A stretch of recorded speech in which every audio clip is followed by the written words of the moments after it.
We're live. Who would like to give a recap? T-hole started some shit. That's where we ended. Yeah. It's where we started too. You finally made it out of the bath and came up the stairs. Yeah, and we had just encountered the slime demons that all like to explode on everyone when they die or just when they're feeling like it. When they're really happy. We did some resting in the very small halfling servant rooms, and Daggerface took a bunch of wands that I think are wands of prestidigitation. They only have the ability to clean though. Right, which is helpful since we're all covered in goo. That's what she said. We started exploring the upstairs a little bit. We got into the garden, and we were seeing from some windows into the that look out to the garden, where we could see the party hall, which had a lot of clutter and seemed to. I think we may have even been seeing some bodies. And then we went and found Eregia's ghost. And we tried talking to it, which it was kind of single-track mind, very focused on trying to get out and not knowing what's going on, but feeling like it did something wrong and needs to correct it. And so eventually, after getting all the information we felt we could get out of the human aspect of Eregia, we finally released it. And then we looked through the belongings and the room, and I don't remember if we found anything. Well, no, actually we found some mundane weapons, which I think Lucerosi pulled out just in case anybody needed some spare weapons. And then Lucerosi began trying to work on the riddle based on his knowledge of what the librarian had told him about the riddle. In terms of moving the various statues and setting things up.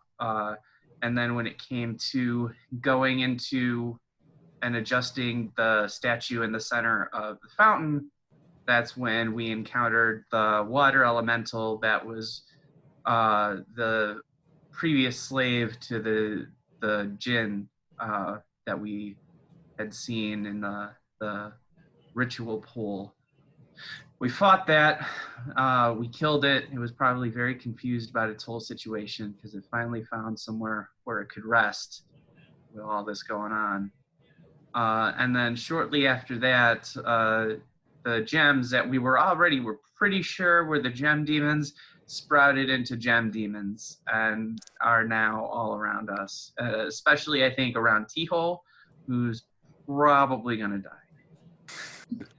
Right. When you had entered into the garden, you saw that there were gems scattered, and Lucerosi knew from what the librarian said that these crystalline demons will disguise themselves as gems, hoping that someone will pick them up and they can then take them unawares later on, transforming back.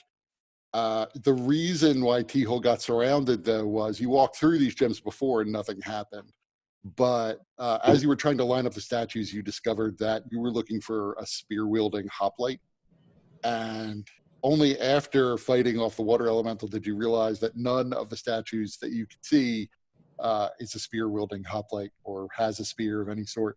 So T-Hole announced that he was going to go see what was down the other end of the long hallway and proceeded to run out of the garden, which meant he was passing through this field of scattered gems alone. You were at one point thinking about throwing the 3 gems that detected his magic into the fountain, but nobody had a way to do that without touching them, and you were loath to touch them in case they erupt. But with T-Hole running through the scattering of gems alone, the demons took that opportunity to transform and are now surrounding T-Hole. So with that, unless anybody has something else, we can roll for initiative. Don't forget to click your character. Trying to organize my windows so that they're. Oh, look at that. I did okay. It's always the tricky thing, organizing the windows here.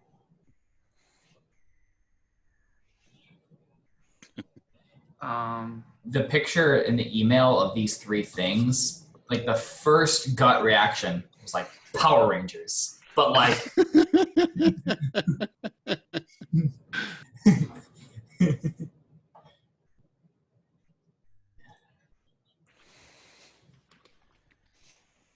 But like the bad guy version of it. Yeah. Damn it. Out. Oh, that dagger face. This is gonna hurt. Yeah, I don't have a whole lot of spells, just so we know. Yeah, I have none. I will not be smiting. There's no Smitey McSmitersons going on. I believe everybody should still have some max hit points. Perfect.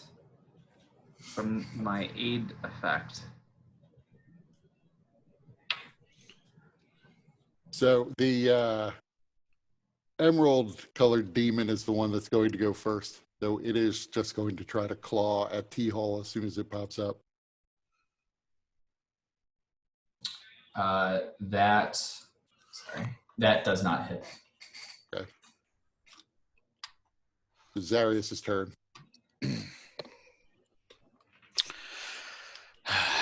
Okay, well, first thing I need to do is make sure I'm within range to be able to cancel any crits. Go here. I'll go here. Okay, back when you're here, you have to make me a DC 14 con save from this space. Oh. Okay.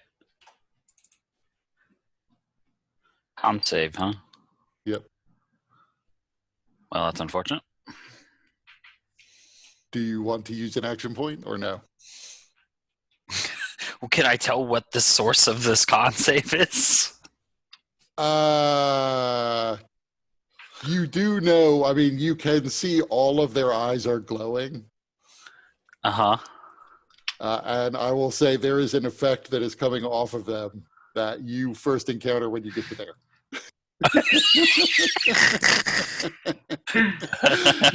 You are just outside of it where you are right now. But... Right, okay.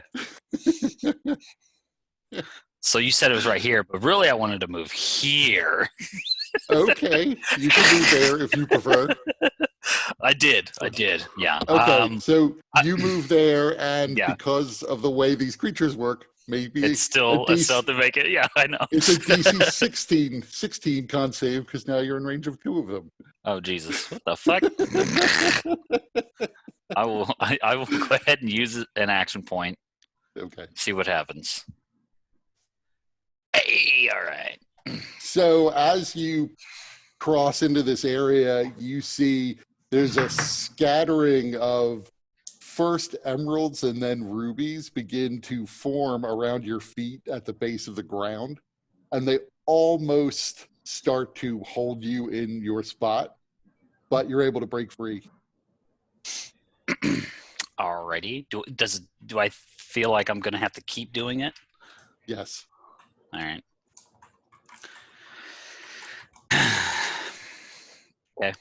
I mean, if you can see they're like staring around at everyone with their glowing eyes. You could avert your gaze and maybe not have to do it. Right.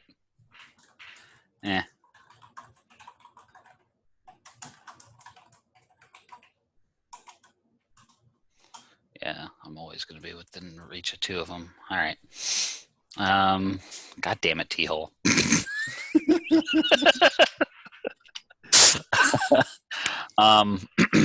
Okay. Well, let's see here then.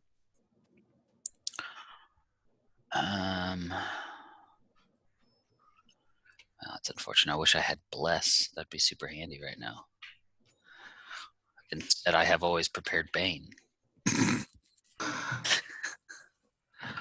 Which I, oh man,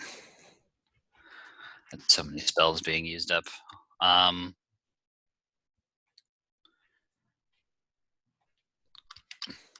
No, I'll Bane. I'm gonna cast Bane.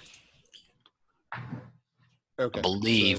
I believe Bane at the base level lets me get 3. Yeah. Is that a wisdom save? Charisma. Charisma save, yeah. That's pretty good for you.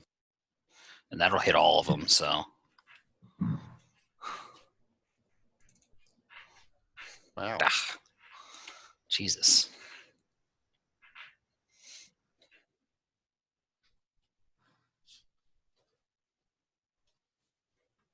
The 1 made it.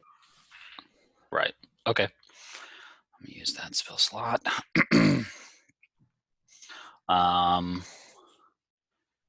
I don't think I really have much. No, I don't. I don't have much for a bonus action, so I'll just I'll hang out here for now, just so I could be close-ish to T-hole. Yeah. That way I can cancel out any potential crits. So that'll be it. The Ruby Demon is also within range of T-hole, so it is also going to try to claw at him. Again, missing terribly, as I guess they're disoriented from just having transformed. But it's raises its claw into the air, and you can see the length of crystals along the edges of its fingers begin to grow and grow sharper as it does so, and it brings it down, but gets nothing but the edge of your hat. Rosie. All right. So in this fountain, it's considered difficult terrain for me? Yeah. Okay. Also, make me a con save. DC 16.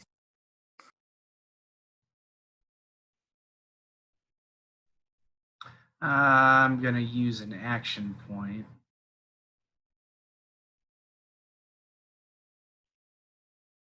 Shit. That's unfortunate. All right. Use my last action point.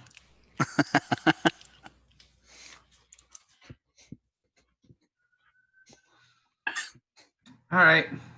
What happens?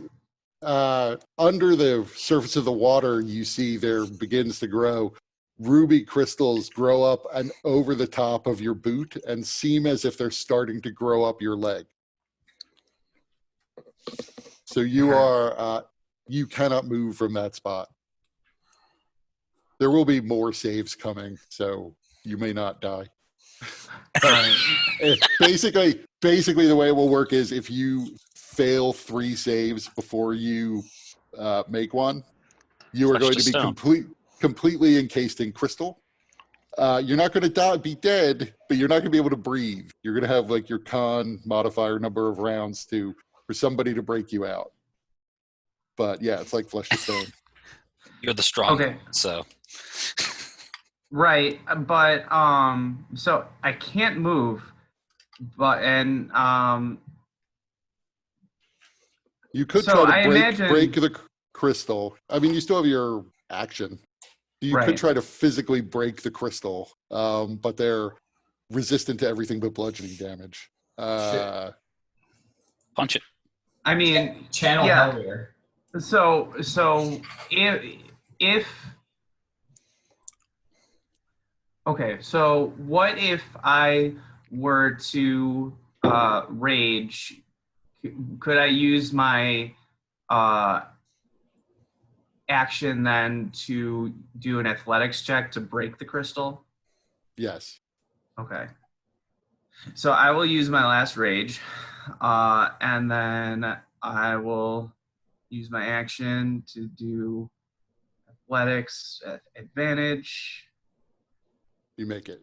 So you break free, shattering the crystal that's grabbing your foot. And then I will proceed to move as far as I can. And then that's my turn. Because I assume I don't have any more movement to actually be able to get out. Right. So, Daggerface. First, Daggerface also has to make a save. Daggerface, you see his foot is likewise covered, this time in emerald, and he seems to be partially frozen to the edge of this fountain. He will also try to make an athletics check to try to break free, which he's able to do.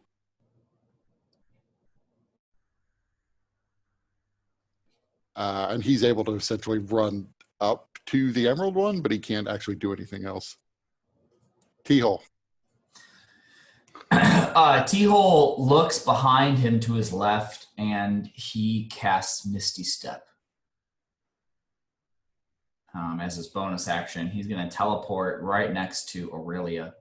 Right. Before you do that, this may negate it anyway, but go ahead and make me a con save. DC 18, because you're in the middle of all three.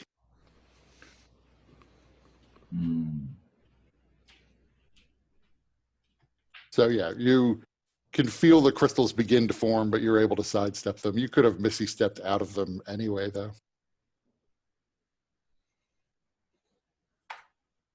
So where did you want to Misty step to? I'm going to Misty Step to. Sorry, they changed the format, and I was trying to. Do you see that with the rolls? Like it says 18 plus 3. Yeah. Yeah. And 11 plus 3.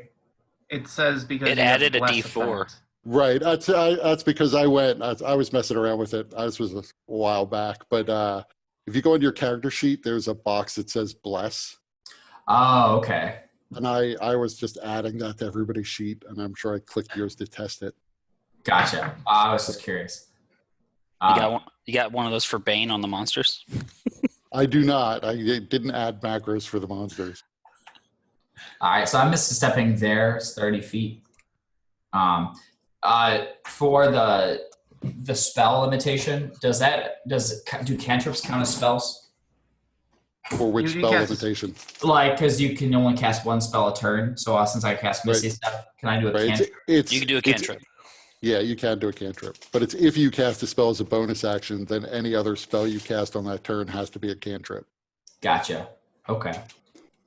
And I forgot to mention, but Daggerface also would have averted his gaze from these things, so he's not looking at them directly anymore. I'm going to cast True Strike on Daggerface. Okay. I've got you, Daggerface. Don't worry. As he says, safe back there. I would also actually, I'm focused on the water in front of me and getting over this thing. So I'm averting my gaze as well for the time being.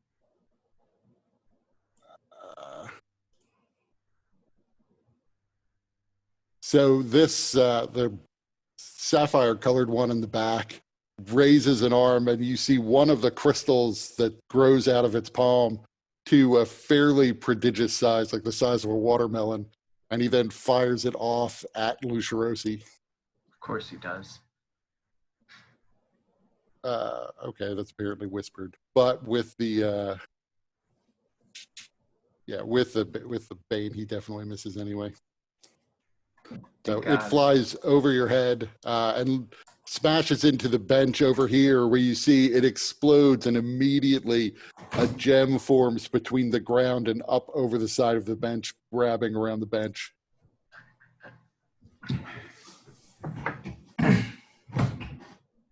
The Emerald Demon's going to claw at Daggerface because he's right there. But he misses. Sarius.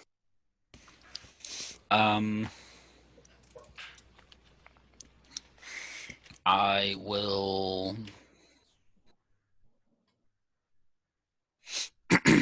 Let's see here. If I gotta, do I gotta see? I do. Yeah. So in order to cast any of my spells, I need to be able to see them. So I'm gonna look at them, I guess. Okay, then make me a con save. I'll take one. So you see a ruby forms around the back of your heel, wrapping around your ankle, fusing you to the spot you're in. All right, that's fine. That was my gimp leg, anyways. Saw that one right off. But otherwise, I'm going to go ahead and just toll the dead on the green one. So go, and I didn't realize before, but I had at 8th level I got potent cantrip, and I have not been adding my modifier to it. So you see the radiant flame shoots down from the artificial sun above, but seems to diffuse harmlessly through the crystal. Did you get that minus D4 on it? I did not. Thank you for reminding me. Eh, What's the DC? it's 16, so he still makes it. He had to roll a 4. All right. Yeah, so he was unaffected by the bells. I can't move, so yeah, go ahead. So this one is going to also shoot a crystal at Lucirosi.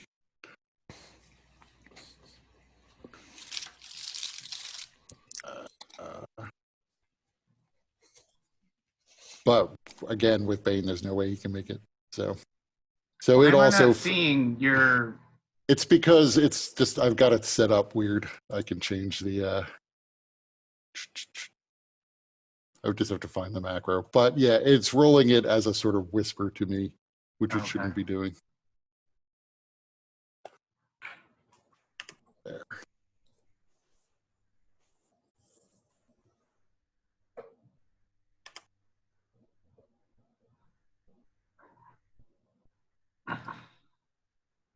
But Lucirosi, you can go. All right. So using my movement, the rest of my movement to get there. Do I need an athletic check or anything to do that? That was just a test. No, you don't need an athletic check for that. Right. But before I do that, I probably need a save, don't I? Yes, it's DC 18 now.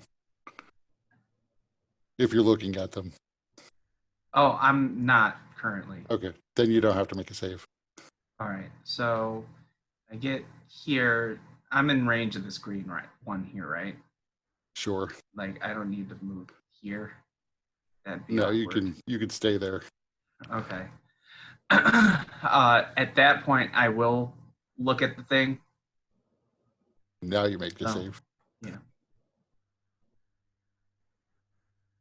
So it stares you right in the eye, and you can feel a sort of strangely cold, metallic breath coming out of it. And an emerald forms on the floor and wraps around one of your ankles. Okay. Does that affect my attack at all? Nope. All right. So I'm going to be attacking now. I'm first going to pull Eregia's longsword since it's magical and see how it does against this thing, because I know that ideally it would be bludgeoning, but seems to affect it pretty well. okay. So then I'm going to follow up with another strike with the sword, and then with thoughts. All three do damage. Nice. Do any of those strikes appear to do more damage or less damage? seem to be more or No. less effective? Not that you would have expected. All right, and then at that point, Lucia Rossi lets out a large roar as he's filled with his battle rage. And as you hit it, there are just sprays of chips of gemstones go flying off of it in all directions. You're gonna make little ones now. Daggerface looks like he was getting ready to go clubbing.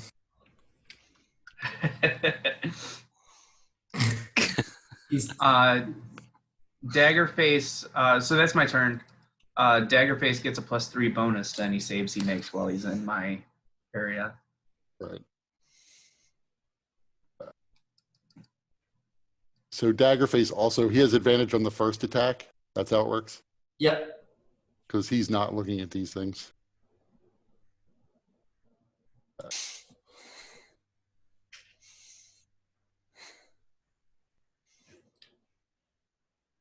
So he manages to hit twice, chopping into this thing. The crystals seem to just sort of part underneath the magic of his axe.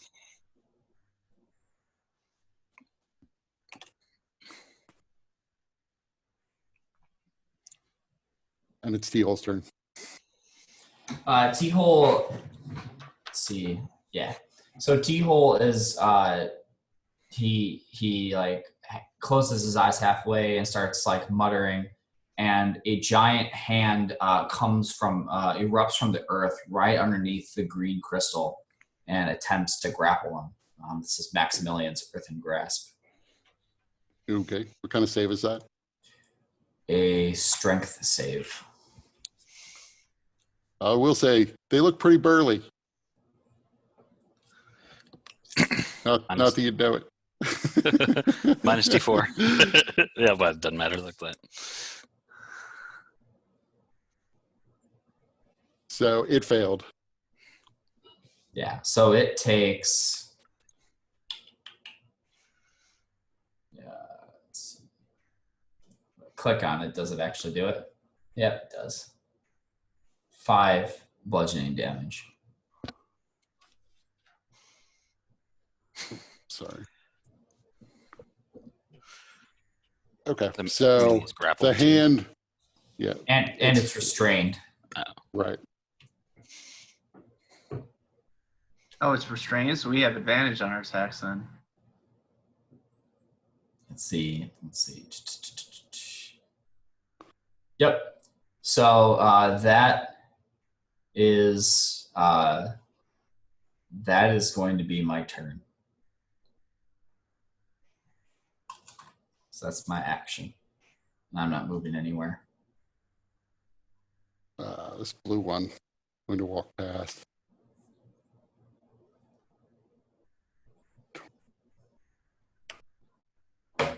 And that's about as far as it can move.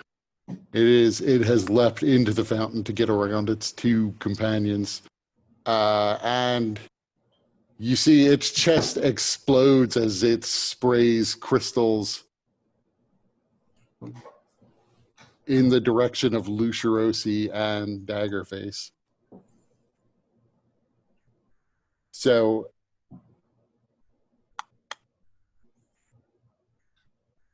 both of you have to make me a dex save. It's an attack too. Okay. That's just a mistake. It's a dex save. So, okay. Why does it have to be dex?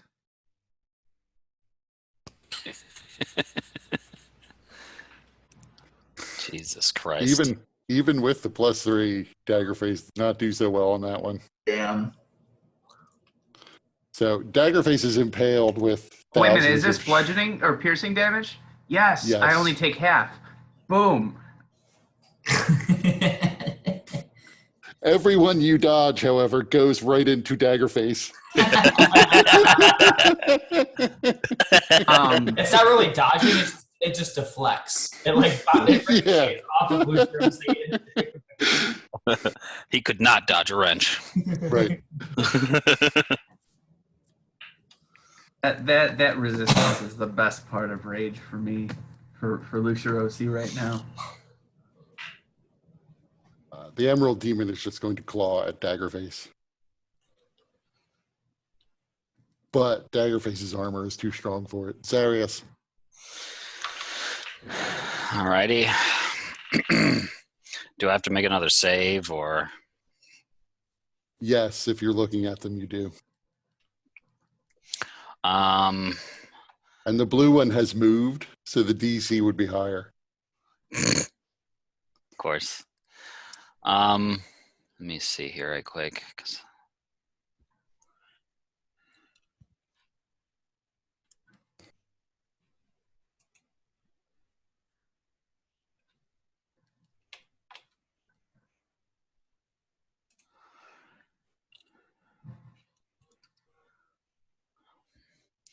I don't have much.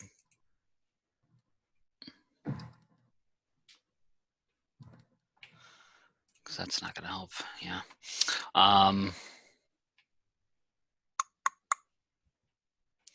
Yeah, I'll just make one more save and then stop looking if it continues to be bad. Fuck. Continues to be bad. Yeah, the crystal now has grown up the length of one of your legs, of your bad leg, and is now holding most of the leg in place. All right. Then you guys are fine. I'll stop looking and then try and bust out of the stuff. Okay, give me an athletics check. It's okay. No, you are starting to break out of it, but you see blue crystals begin to grow over top of the ruby and are just holding you in place. God damn it. All right. The red one is going to move up and claw at Lucirosi.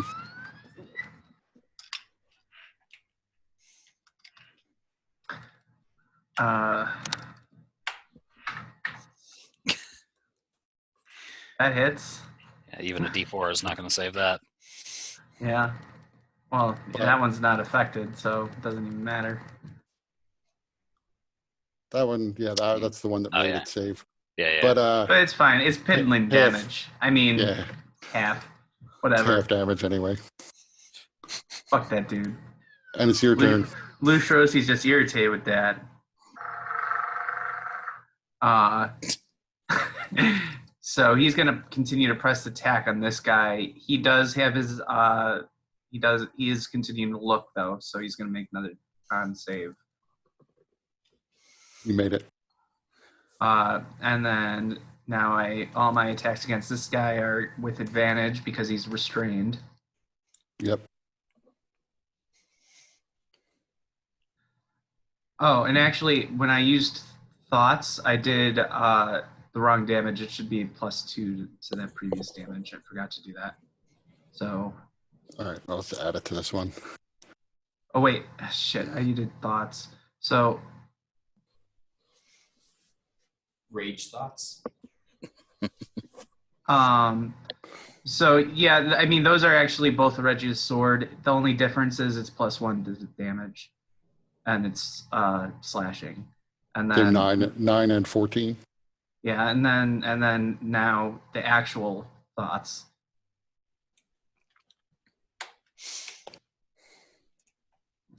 Does that last one hit?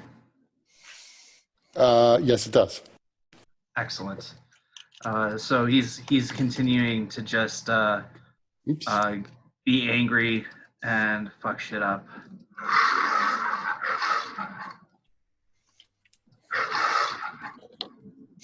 Why don't you just make one of those things like the bless? You just hit the little plus sign and make a check mark for rage and just put 2 in the number. Oh, I wonder if I can do that.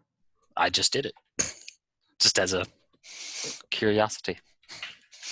Oh, then I don't even need. That's awesome. So I can get rid of the specific rage weapons that I have in my attack. Yeah. I'm buttering that shit up. Daggerface swings wildly with his axe, but not looking at the creature, can't seem to land a hit on it. T-Hole's turn. Are you looking at them, T-Hole? No, I'm Okay. not yet.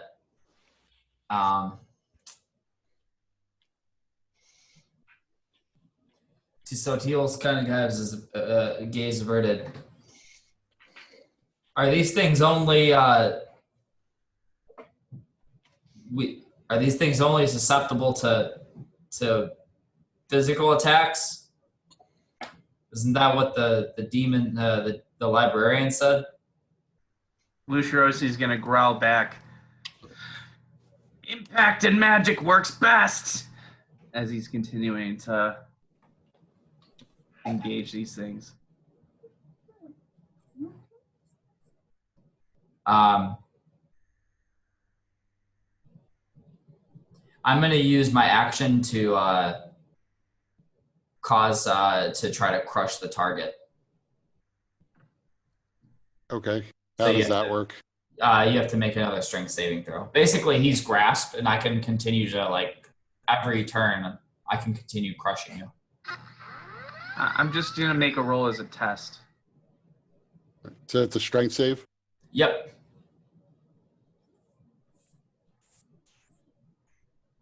Failed. All right. Yeah, that didn't work. So the seven bludgeoning. So you can see cracks are beginning to appear running across the body of the Emerald One. Sweet. Question logistically, the Maximilian's Earth in the Grasp is concentration with a range of 30 feet. I'm 30 feet from the target. If I move back 5 feet, does the concentration break? Or does the spell falter?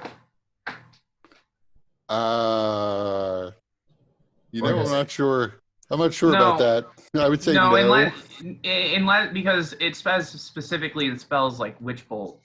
So in order to cast a spell, you need to be within the range. But once you're maintaining concentration, unless it specifies in the spell, you can move beyond that range and it will still function. Okay.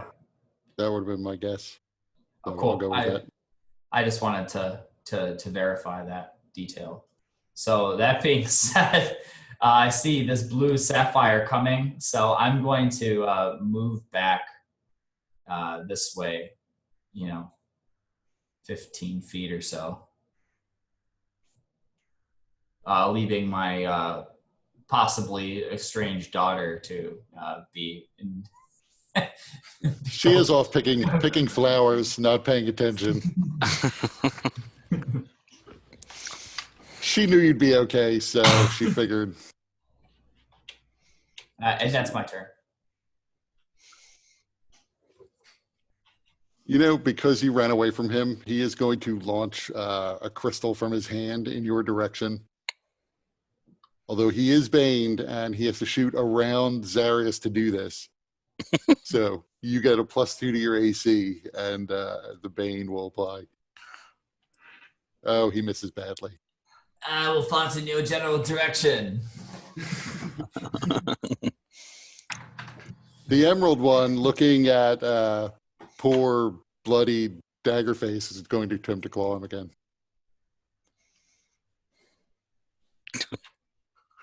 So you hear an audible oof from Daggerface as blood begins to sort of gush from the good side of his face down onto his armor. Zarius' turn. He's still alive though. He's Still alive. up and running. All right, it's fine. I got told the dead at range, so he'll be fine. I'm still not looking and attempting to bash my way out of this, I guess. Are you going to try to physically attack the crystal or break free with athletics?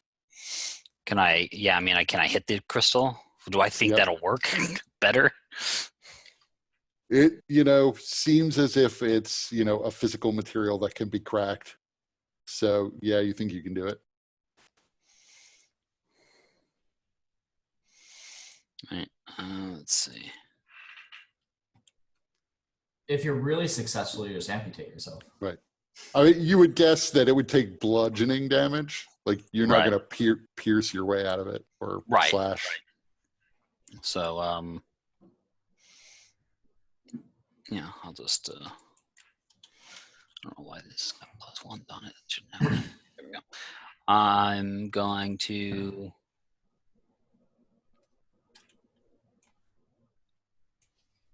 hit it with a quarterstaff, I guess.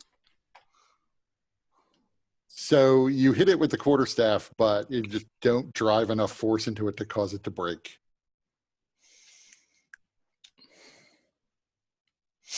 Alrighty. Action points. I only got the one. I'll be fine. This Ruby one's going to claw at Lucirosi. And miss. And miss. Lucerosi's turn. He's gonna keep looking. So make me a save. You made it. And he's gonna continue to press his attack against this guy with advantage. I did the global modifier. Let's see if that works. So, boom, boom, boom. Rage 2. Oh, luckily you had advantage. So with, oh yeah, okay, excellent. So let's see. Yeah, it added the rage. Nice.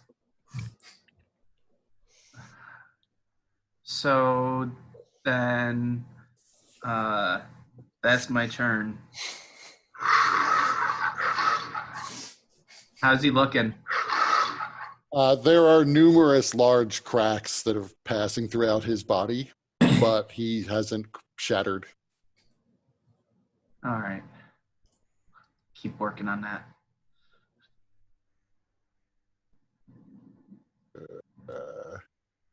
Daggerface is looking nervous, or at least he would be if he weren't wearing a mask and looking down.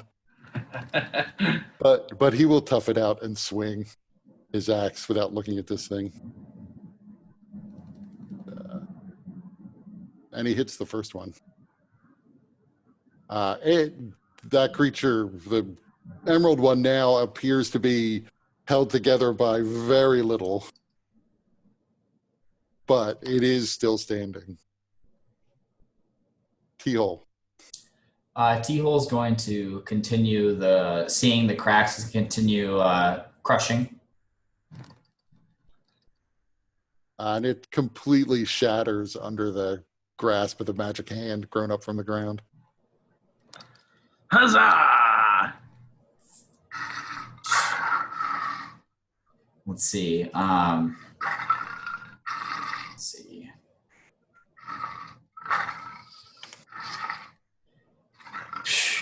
Man, it causes an action to do that. Can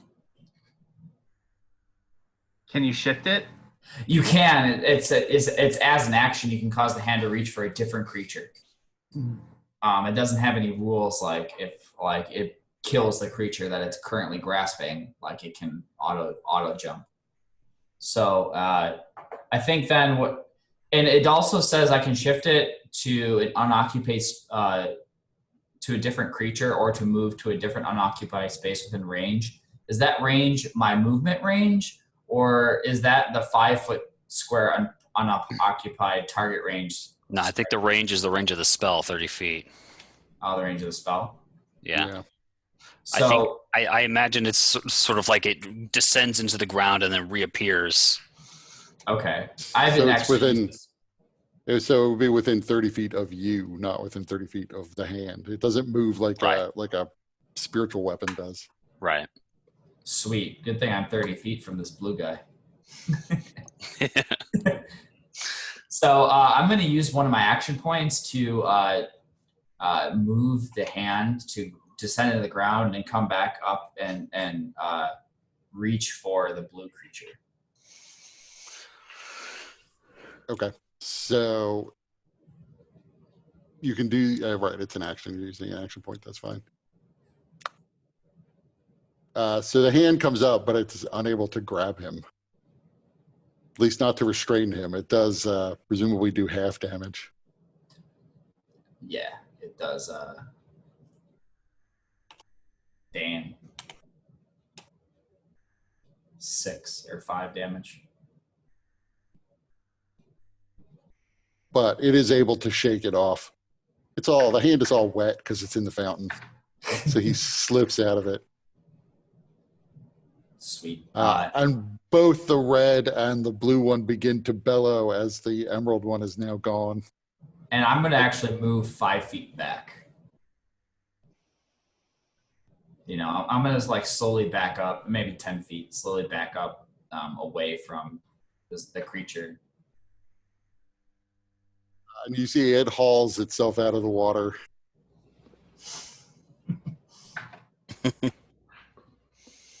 And you can take an attack of opportunity as it moves away from you, Zarius. I sure will.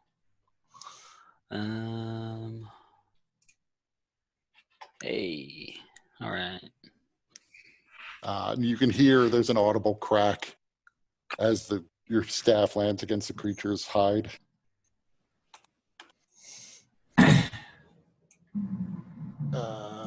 And then it gets to about there. Can't really go any further. So it winds up, it is going to launch one of its crystals at you at T-hole. Yeah, oh yeah. So you have to make a saving throw for me. Oh Con yeah, save. that's right. It's not a con save. Yeah, this isn't gaze based. Probably didn't make it. Do you want to use your other action point? I do.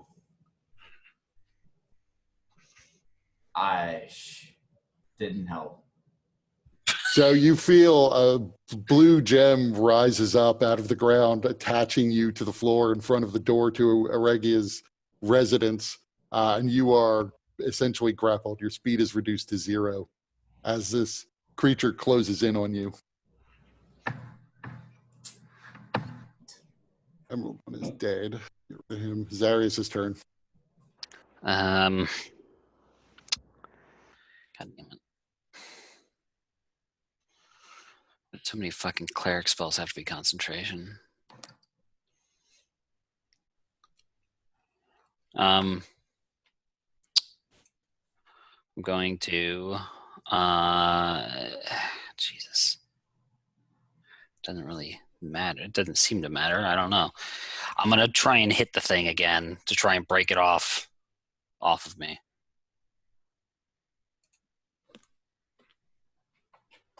That hits it, and you're able to shatter the crystal, so you're free to move again.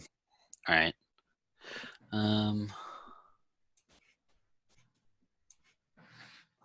I know that the creature came this way. I'm keeping my eyes down, just using its feet to navigate myself around to here, I guess. Well, wouldn't it not be facing you? Like, do the eyes work like through the back of the head? There's really no facing in this game, so it's assumed it's just it is looking around as people move around the battlefield. Okay. And then let's see.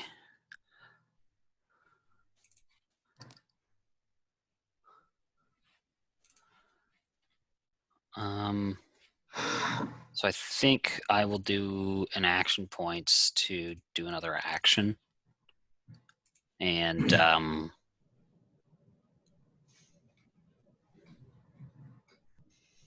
let's see. Like, does it seem like this thing is so dead set on catching T-hole? It walked past you. I mean, you're not looking at it, so it's hard to judge its emotion. You heard it bellow when the Emerald one died, and it then walked around you after T-hole tried to get it with the same hand that killed the Emerald one. Okay. Then, oh boy. Okay, let's try.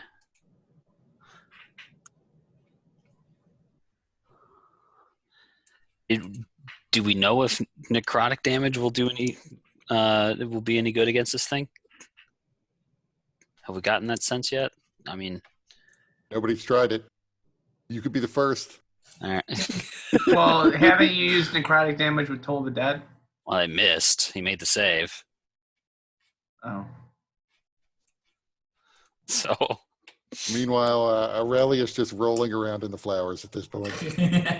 Do you have by chance Sacred Flame? yeah. There's no cover with Sacred Flame, so does that mean that you need to be looking at the thing? No, not necessarily. They're demons. Yeah. It's just only a cantrip, is all. So is Toll the Dead. I know. Why? I'm not looking to do Toll the Dead. I'm looking to do Blight. Oh. Yeah, go with Blight.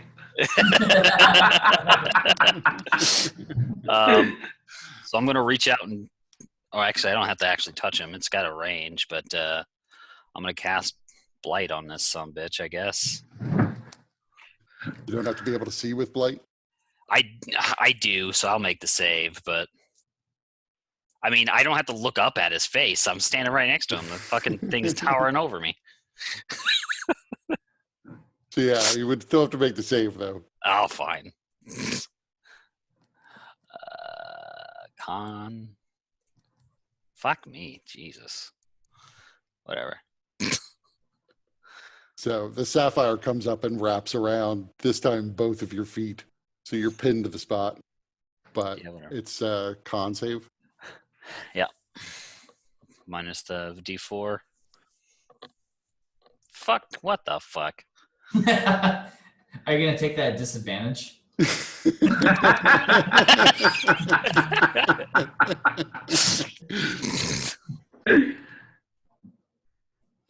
The ruby demon laughs as it steps to the side of Lucirosi and claws at Daggerface. It still takes half damage, by the way. Right, I didn't deduct it. Okay. But its claw there's a clanging sound as it hits the armor of Daggerface. All It's right. Luciorosi's turn. Luciorosi's not standing for it attacking Daggerface, so he's still looking at the thing. So con save. So that misses. You are immobilized by a ruby. so I was already at stage 1, so now it's stage 2. Okay. Does that affect my attack or anything? Nope, still doesn't, but it's grown further up your torso. All right. So going with boom, boom, boom. And with, hold on. So with that first one that misses, I'm using my channel divinity to add 10 to it. The first one, you mean the 21? No, the first miss. The first clear miss. The natural one? Yeah, but it's still a 10. Right, but it's a natural one, so it misses. The 13 also misses with thoughts. Okay, so then I'll go with that one then. There you go. And then that's my turn.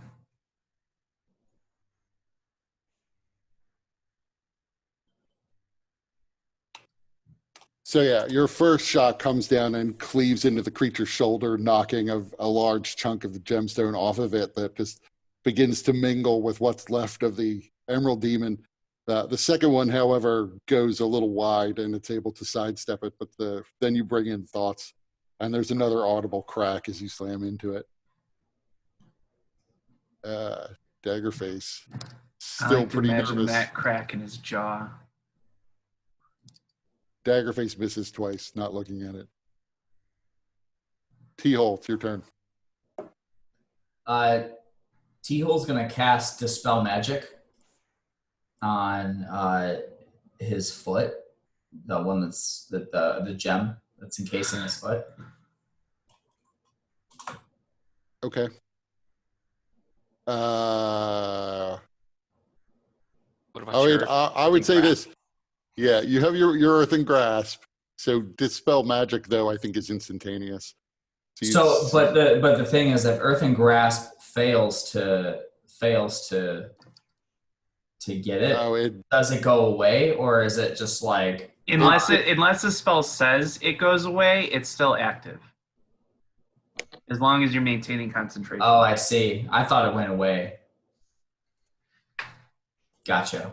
Well, if that's the case, then I'm going to go and I'm going to move it to the creature and attempt to grasp it again. Yeah, keep it from getting to you. And it's grappled. What's its damage? 7. Who can win? Who can grapple who quicker? It's got me by the legs. I got it by the crystals.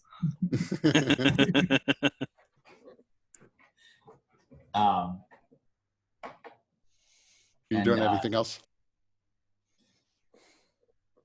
Yeah, I don't think I can. I can't move. I can't use I don't have any action points, and unless I can use a bonus action to try to like break it, which I don't think I can. So I think I'm good. Yeah, it's an action. So since it can't move, can it try to break free from this or no?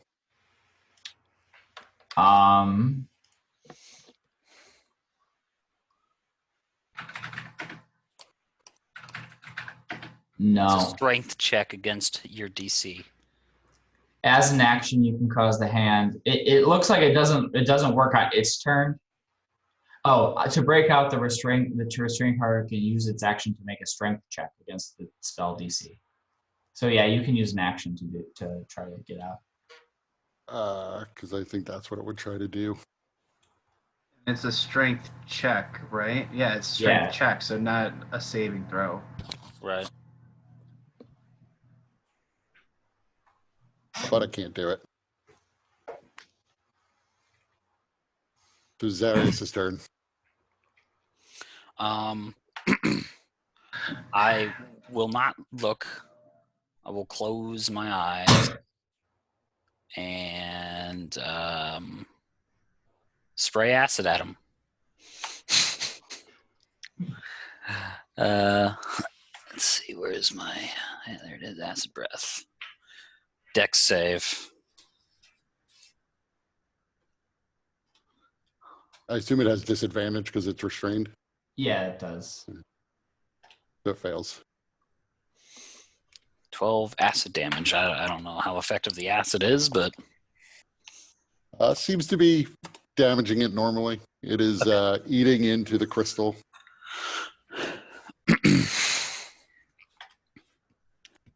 The ruby demon is getting frustrated, but it claws at Daggerface again. This time, it knocks Daggerface down. Wait, he's dead? He's at 0. I will give him death saves, but...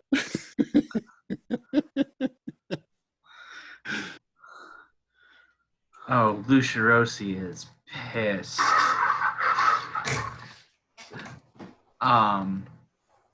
So, how far are the crystals creeping up me? They are essentially like just at the base of your abdomen now. You get the sense from the rate they're growing, and they seem to be growing faster the more of them there are. If you fail another save, it's going to encase you, and you are going to have no choice but to try to break out or start to suffocate. Is it an action to break out, or is it an attack roll? It's an action. Attack.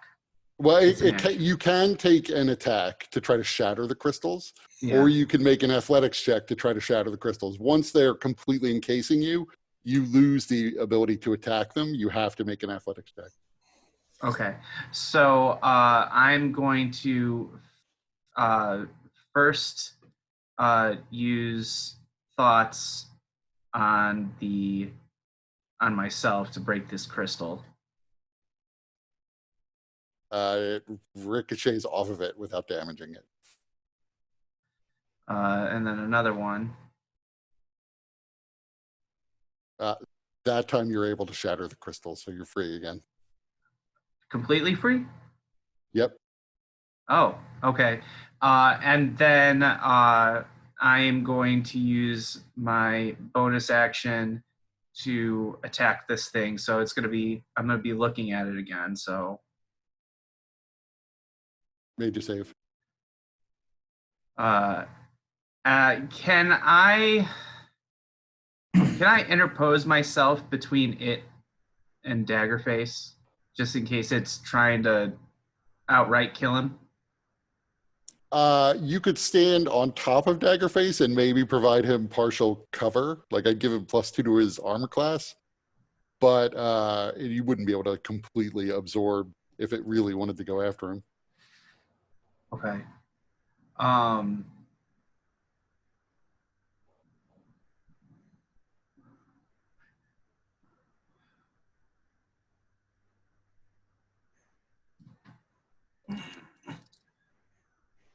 So I don't know how you interchange the attack action and bonus action. Could one of those with thoughts have been my bonus action as I started my attack action? Like Sure. the second one? Yeah. Okay, so then I'd like to use my my final attack action to shove this thing back then. Okay. So advantage on my athletics. But disadvantage because it's bigger than you. Size large. Oh, okay.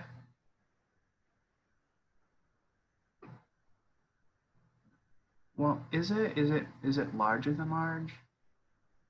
I mean, it beat you anyway, but I thought these are size large. Okay. But I think the rule is if it's your medium or small and it's large, it gets advantage. Okay. All right, so I'm trying to push it away from Daggerface. So But you engage with it, fail. but just the mass of it, it's able to stand there. All right. And it sort of hunkers down and gets in your face. You're having made all of your growls, and it just begins to growl back at you. Yeah. Let's hear it. All right, so that's my turn then.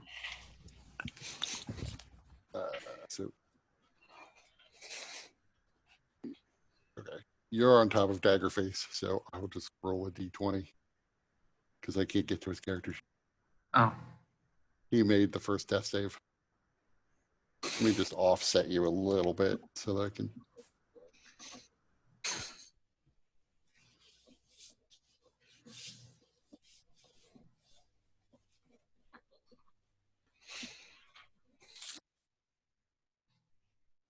So T-Hole, your turn.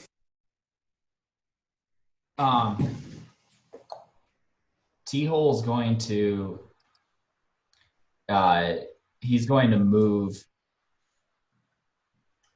to this location. Or is it this location? Let's see, I was at here. Oh, wrong one. Yeah, I can move there. So Were you not held in place by a crystal? Did you break that and I forgot? Oh, no, you're right. I did forget that.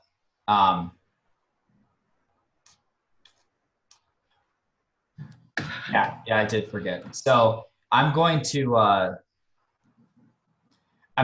cast a spell magic on the crystal. Okay, give me a caster level check. What's that?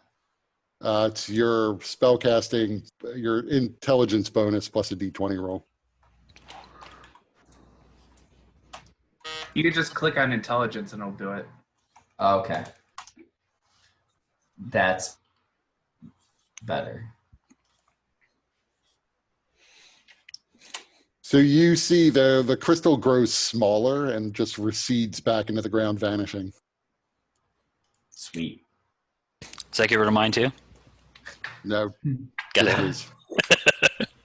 Hey, yeah, and then I'm gonna move back to this location.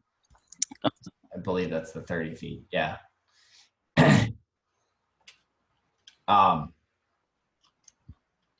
And that will be my turn. Yeah, I use my action. Yep. Okay. As you run past it, it launches, the sapphire one launches a crystal. And I use a portent, one of my portent rolls, to give it. I had 4 and 11, so I'm going to give it the 4. Okay. So I was trying to get to you before you hit the button. But. That's fine. I was hitting the button as I described it, so you can use your thing. So the crystal shoots wide, well away from where you are, and disappears into the mist over in this direction. Sarius.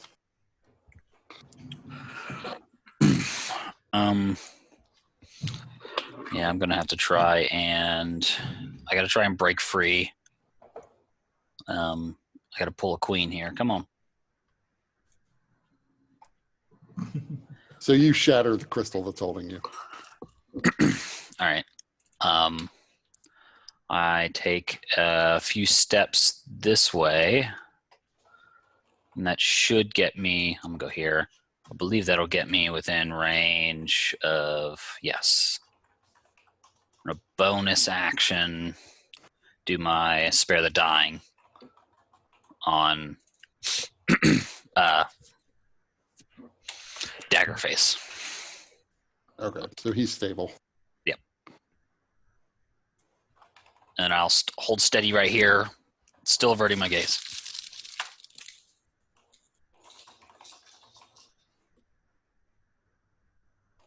So you hear there's a bellow from the ruby crystal demon who does realize what you just did. And so it launches a spray of crystals at both Lucirosi and Daggerface. Oh, that's the wrong thing. That was my mistake. It's this one. So Daggerface can't really dodge, but I'll give him disadvantage on a dex save. Can I choose to fail mine in order to take his, or is there anything I can do that way? He would still take, even if he made it, he would take half damage. So it's not like he can actually take damage. I'll say no, you might as well just take your roll. He is just dying once again. I can do this all day. All right.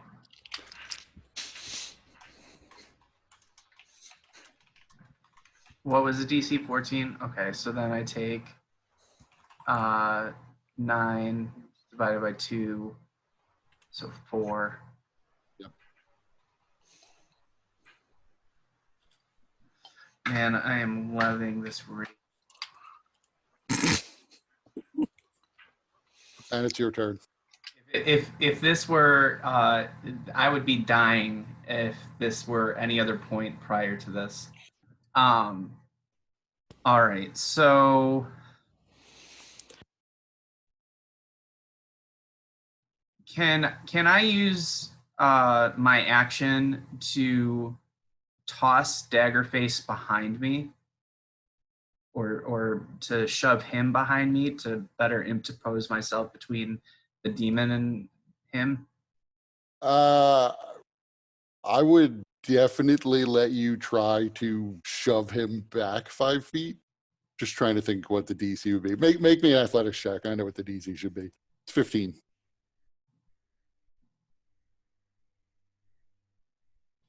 So yeah, you are able to, with a mighty feat of strength, shove Daggerface back. All right, and then I stare daggers at this creature. Lucirossi's not in a position to know any better, so he's just gonna take the save. And you made it. He's filled with holy wrath. A dagger face has to make death save.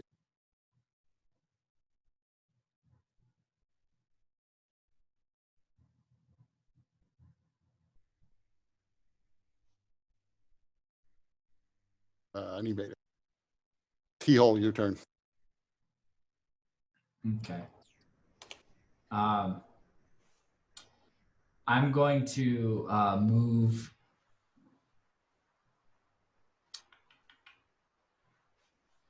Let's see. I'm going to move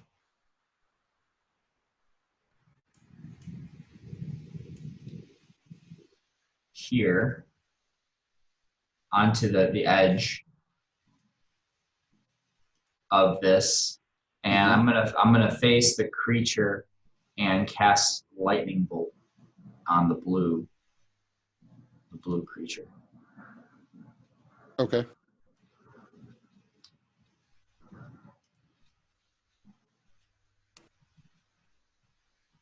So it failed to save. You have to roll the damage.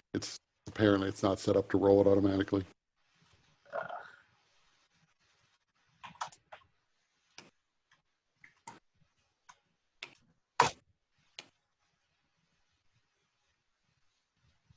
So it made the save or failed to save? It failed to save because it's restrained. Yeah, that's right. So it does 22 fire damage. Lightning. Or lightning, yeah. So you can see there's still like a residual flash of lightning around its body as it just growls back at you.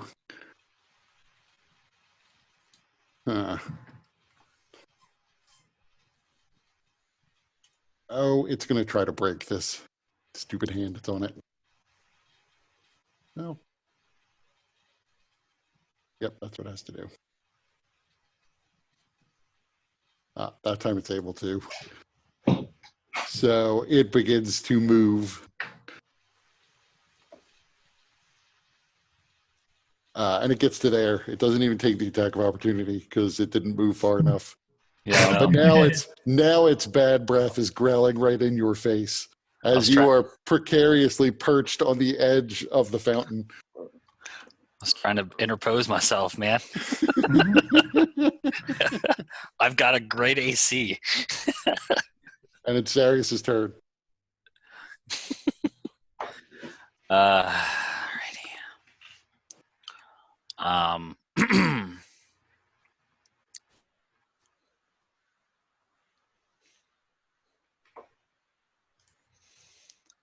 Yeah. So Daggerface is dying again. Yes. All right, so bonus action, spare the dying again. And then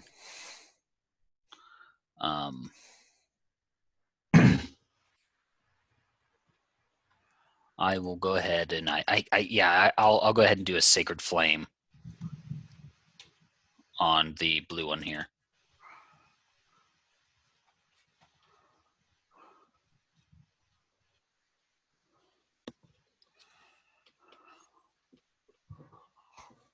Failed. 10 damage. 10 Yep. radiant. Yeah. So whereas last time it was able to sort of absorb the radiant energy, this time you can see the crystals on its outer surface begin to char a bit under the assault.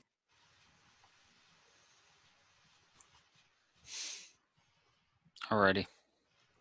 Yeah, I'll just take a 5 feet step this way, and then I'm good.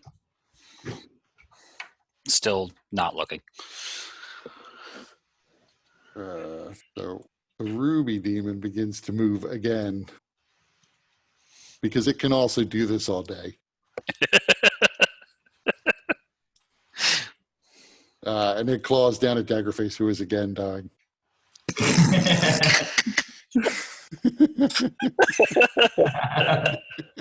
Daggerface gonna have a fucking rough day tomorrow.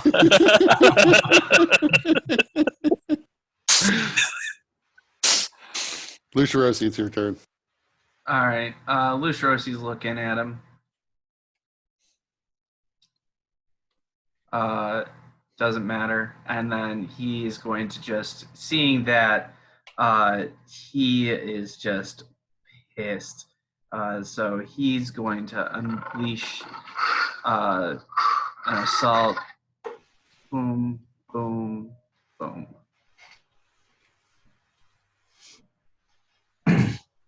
So the first two hit. All right. That's my turn.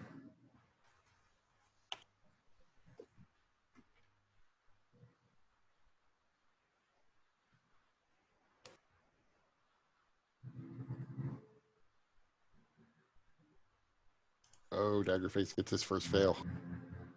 Oh, Not no. that it completely matters, but Teal. Teal's going to move the earthen grasp to try to grab him again. That time he made it. All right, was he? Wait a the one minute. that He's got the D4. That's true. Might matter. Might matter. Does matter. Oh man! Boom. It's hard to figure out which is the MVP spell of the battle. Is it the Earthen Grasp or is it the Bane? I think clearly it is spare the dying. Oh, yes. So T-Hole is gonna accept the attack of opportunity and move away from the crystalline demon. So that's 12 damage. What's your AC? Can a D4 fix it?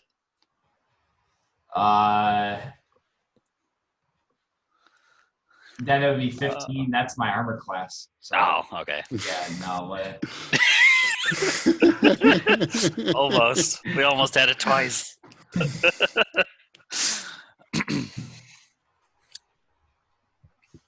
So that would be my turn.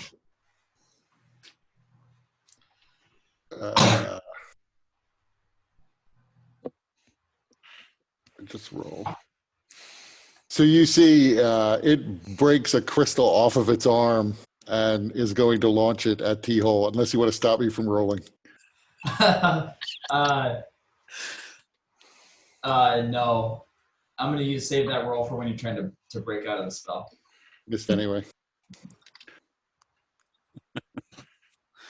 Perfect. Zarius. All right. Well, first off.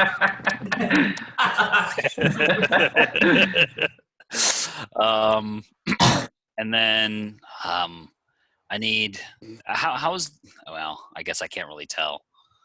Let me see the wording on this. I mean, what's your passive insight? You might be insightful enough to be able to tell how strong or weak they are. Passive insight would be an 18. Okay, I would say you do know with an 18, and both of them are above half.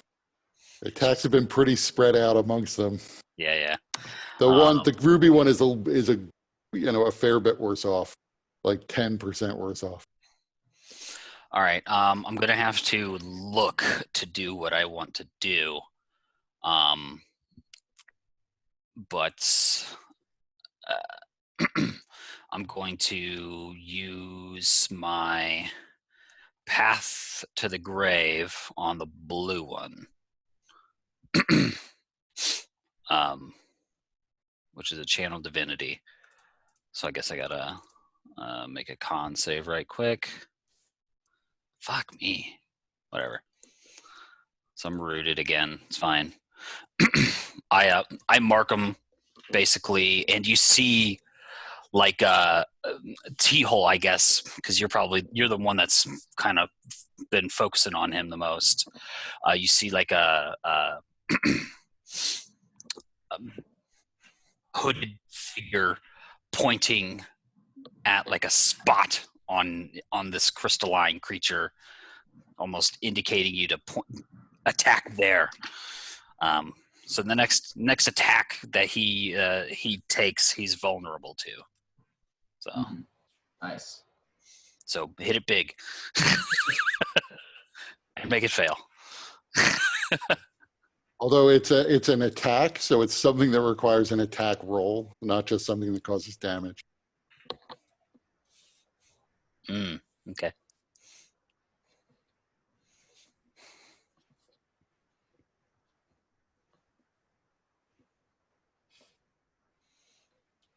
Okay.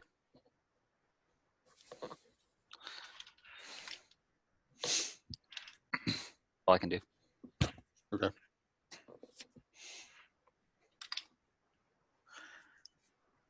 All right. So these creatures aren't stupid. So the ruby one is going to take an attack of opportunity from Lucirosi, Right. unless Lucirosi declines. Yeah, Opts right. do not.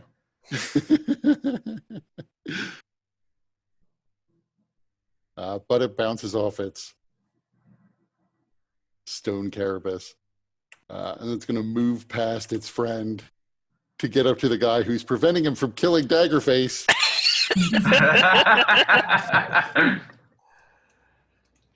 That's going to claw at you, Bring but it. miss. Haha. Well, this works perfectly.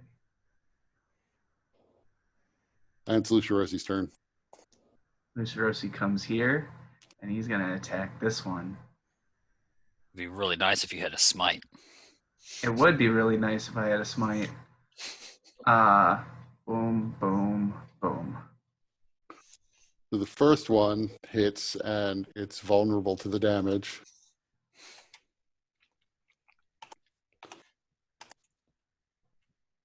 Second one Also, missed. A third one missed. actually, well, it's advantage Oh, you're right. because he's restrained.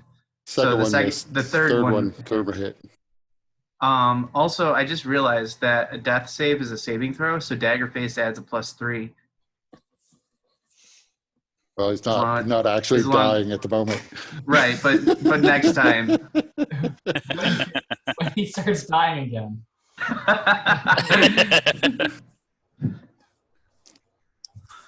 He's wising up though, so Steel's turn. T-Hole's going to use his earthen grasp to crunch his crystals. Ugh. So he takes two. Yeah. Actually, he's got to roll a d4. Yep. So he failed. Takes a whole 4 bludgeoning damage. And T-Hole's going to continue circling back. It's just a little bit.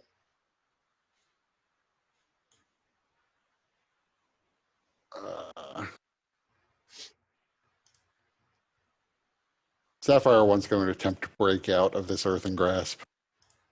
He's going to use his portent for 11. Okay. So that's my last portent. It's Arius' turn.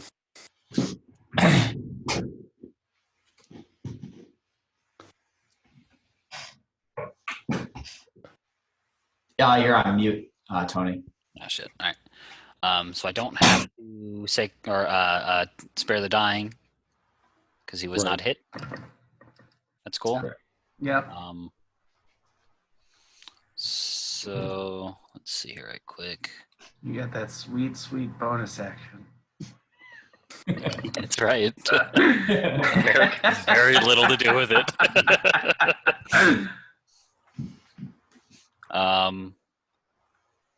I think.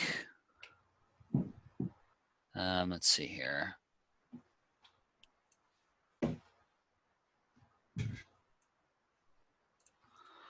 Um, 2, 3, 4. So the first thing I'll do is I'm going to cast Spiritual Weapon. and I'm gonna hit the red one just to really piss him off. That Yeah. hits. Yeah, that's nice. Let's see here. I might give him my little drawing tool.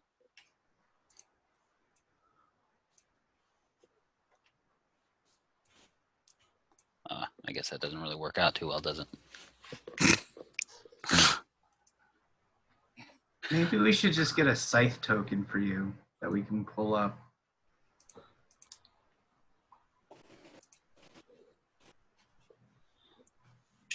Oh, dang it, fucking. Whatever. It's that spot. All right. And then I'm going to also do. Oh, that works. Where did you want it? Right there in this spot.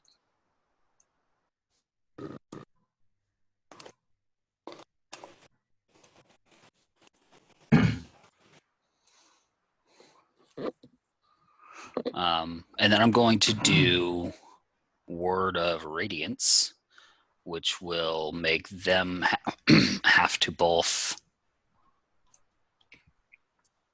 make con saves. You're in a prime position to use that cantrip.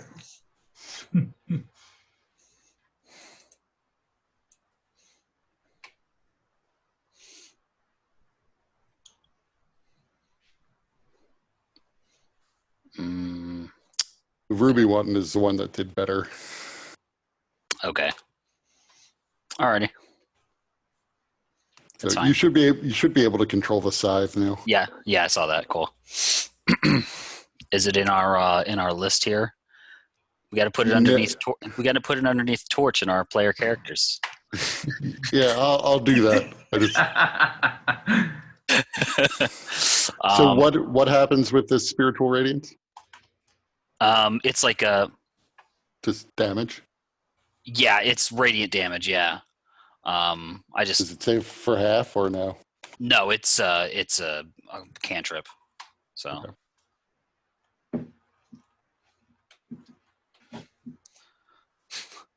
It said Brendan's new character is typing.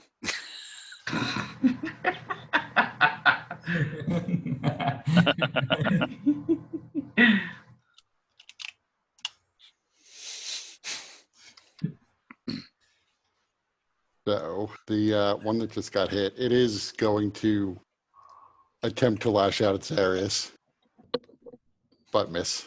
Nope. Lucerosi. Gonna continue to press on against this dude with advantage on my attacks. I am looking at it, so here's my con save. Made it. And then boom, boom, boom. Ooh, yeah.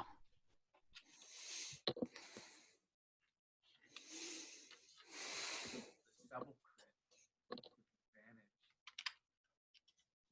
You're you sound really far away, Mike. Yeah. Oh, Yeah, there you go. all right. Does a rage damage get doubled for a crit? I would say yeah. I double everything else.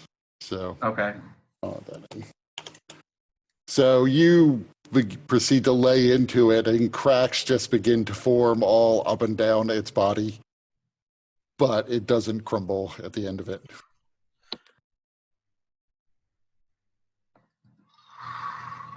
All right, that's my turn.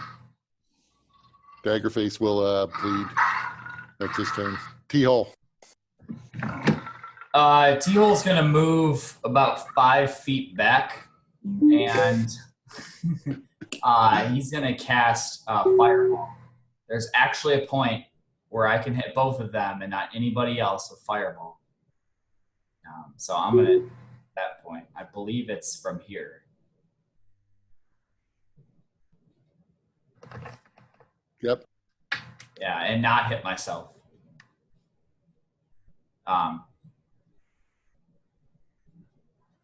And I'm actually going to cast it. I'm going to upcast it to 4. Sweet. Didn't actually roll the damage. And you're Brendan's new character now. I am Brendan's new character.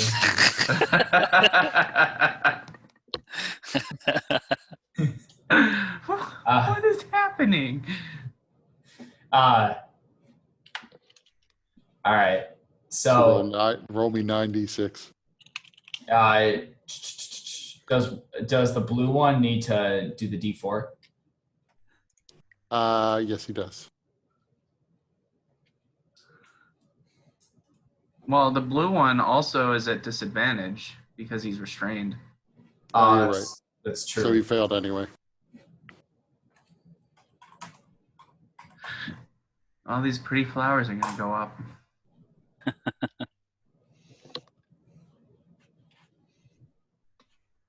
So You did 94.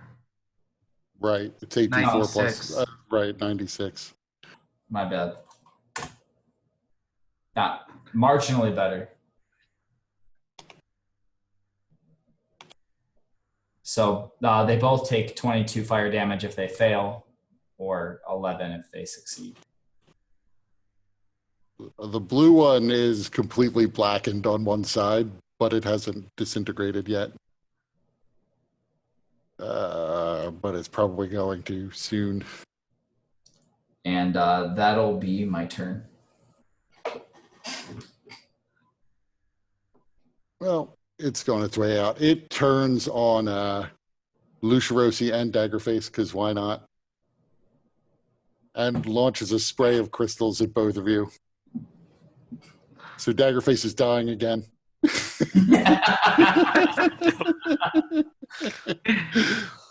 Damn. All right, so 7 and half 3. of that is 3. Yeah, 3 is awesome. And it's Zarius' turn. Well, all right. So I'm gonna move that spirit weapon and attack the blue one. Spirit weapon, where are you? Yeah, there you are. So you hit him, and it shatters, turning quickly into a cloud of blue dust. All right. Perfect. And then I will Sacred Flame the other one.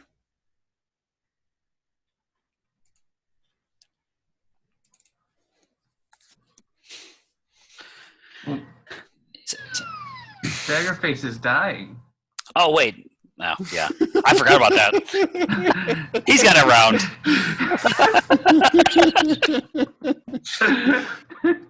That was my terrible memory.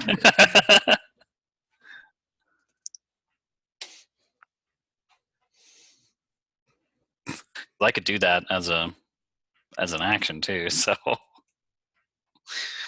I don't know. It claws Daggerface. Oh, good. That's a crit. I can cancel Yep. crits. And I will.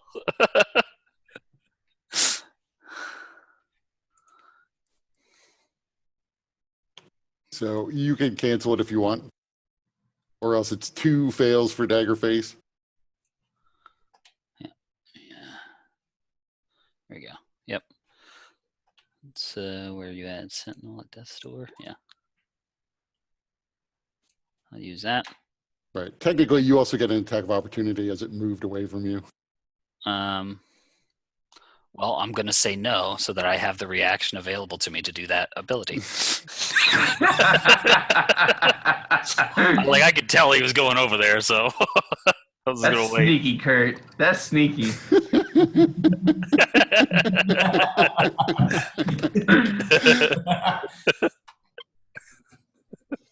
Luciosi's turn.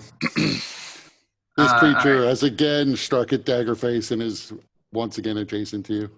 Yeah, so he's looking at him. Oh, The gaze doesn't even gaze Lucirosi.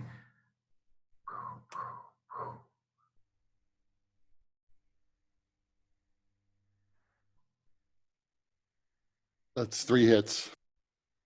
Excellent. And that's my turn.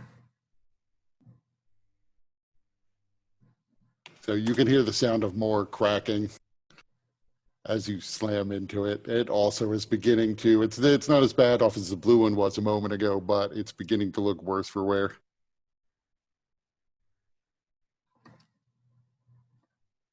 Dagger face.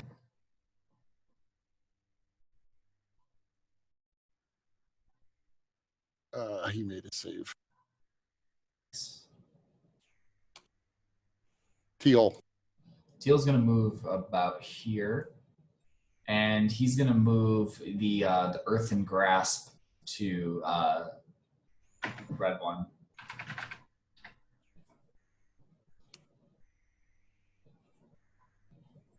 So he tries to grab the crystals, and it falls short.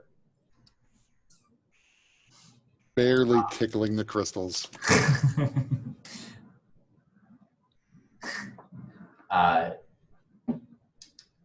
And that'll be my turn. Zarius. Can I make it to Daggerface? Physically? Sure. About Like 10. if I get to there. Yeah. It's like 15 feet of movement. Right. I guess I'll stop fucking around and just cast 3rd level Cure Wounds on him. So that'll be maximum healing because he's down. Right. So that's 1, 2, 3 d8 plus 4. So somebody do that. Somebody do that math. Yeah.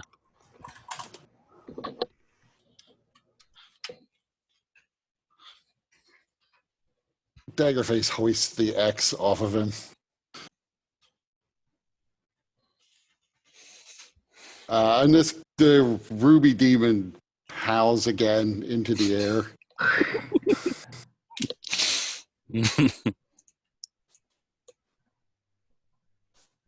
And it is going to, it is just going to crystal spray the lot of you since you're right in front of it. So everybody has to make me a dex save. Wait a minute, it critted it. Because you have it as a attack.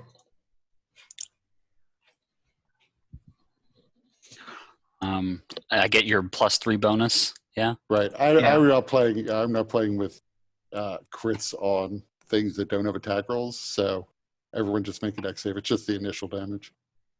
Okay. So I take 11.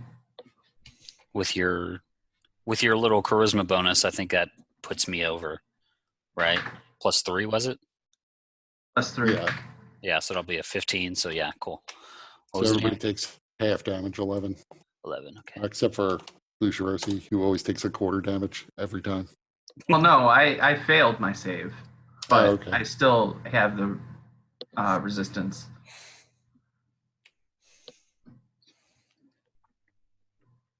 Because dex I suck at. All right, Lucia Rossi is looking to kill it.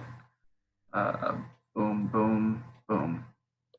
Oh, also, no, wrong. That one. I think I still had a bonus action. All right, so I saved against the effect and only the second attack hit, so 12 damage. Yeah, 15 hits. Oh, okay, then there we go. So 20 damage. The Daggerface will get up using half of his movement, but he's not looking at the thing. Oh, it'd be so poetic if Daggerface smashes it. He hits it with the first hit, but it does not quite kill it. Not looking good, though.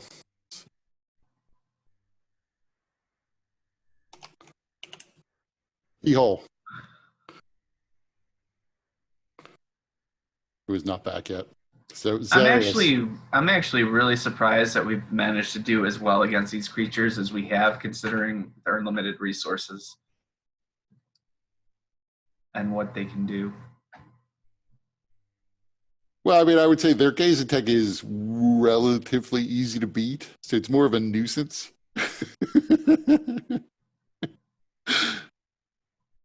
But like, if I had, here's the thing: if Aurelia had been here, I actually would have added one little thing back in that I've been ignoring, which is multi-attack, and then at least I would have been getting 2 attacks on Daggerface around. Yeah, then there's a big possibility he might have just died. I would have made more effort to heal him. Yeah, and then we'd be stuck here. Because how are we gonna get out? Oh, I know. We'll float through the astral nexus and hope we land somewhere. I can just do my spirit weapon right quick. Yep. Where's it? There we are. Hey guys, sorry about that. So your spiritual weapon comes down and cleaves into it, and it looks like it's on its last legs, but it's still around. All right, I'll let T-Hole do a thing before I finish then. Since T-Hole, it's yeah. technically his turn. Yeah. It's your turn. So I'm gonna continue grasping.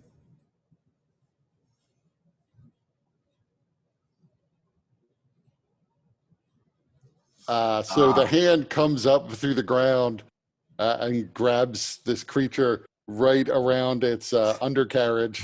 And you hear the sound of what sounds like glass shattering as you see lines of cracks begin to radiate up from its crotch, and it falls apart into pieces on the ground. Some of it's spilling into the fountain behind it. The old Just like in crystalline- Transformers 2. the old crystalline oil check.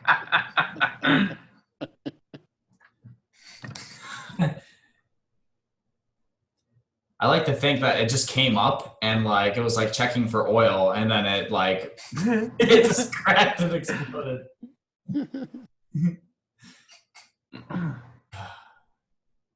So once again, the sounds of all this fight begin to sort of fall away, and you're left hearing only birds chirping and the sounds of the water splashing in the fountain again. And Aurelia pops up from over the hedge. Did I miss something? Is the Emperor okay? And the Emperor comes running out. I'm fine, dear. I'm fine. Nothing that we couldn't handle. Just Daggerface. missed a bit. Daggerface, are you okay? And T-Hole's gonna run over to Daggerface. Daggerface kind of elbows you aside and goes over and sits down on the bench, breathing heavily. I mean, actually, Daggerface probably isn't that much worse off than he was when this fight started, but he's a little bit worse off. Well, still, Luciosi's going to go over to Daggerface and put a hand on his shoulder and say, "You fought well, friend. Well done." Yes. I'm glad you're okay, Daggerface. Just need like 10 minutes, and then we can go to the next fight.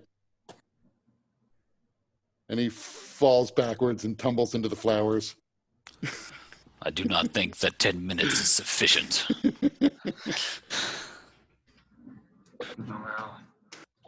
Well, let him rest. After what these creatures did to him, he's well deserving of it. It's a surprise he was able to survive. I couldn't see much beyond the giant massive crystal that kept blocking my view, but it looked like he was taking a beating. That they kept throwing on top of him. Yeah. It's like the end of a fight in UFC when they get knocked out and they keep beating them, except it just doesn't stop. I imagine it's more like one of those like goofy cartoons where like one person's trying to like has a bucket trying to get the water out of the The bucket boat, brigade. but somebody else is using a different bucket to put water back in. So it's like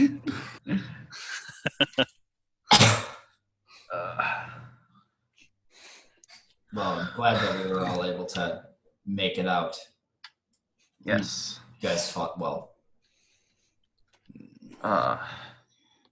Those spells that Zarius and T-Hole that you were slinging, they were quite effective. You know, that's a new one. I haven't tried it before. Seemed pretty nice, though. Well, I haven't tried it in a long time. Let me rephrase that. I do recall in the distant past something. Maybe that big battle.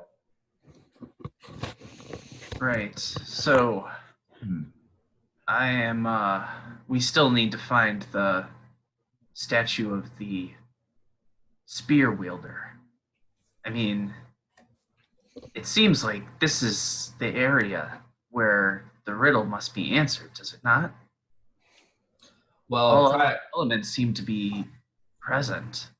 Well, prior to being accosted, I was going to check out to see. I was going to check the hallway to see if the spear was in the hallway, pointing towards the statue in the hallway. So we can continue to check for there. Although I'm going to take the back seat. I'm going first this time. Yes. Well, I will accompany you, Aurelia. I know that you are bound to T-Hole in some weird relationship, but Daggerface, if he falls, we have no ability to leave this place. Could you watch him for a moment? I promise that I will protect T-Hole. Wait. What is it that we are looking for? A statue of a spear with a person wielding a spear. The dog's name is Spearmint.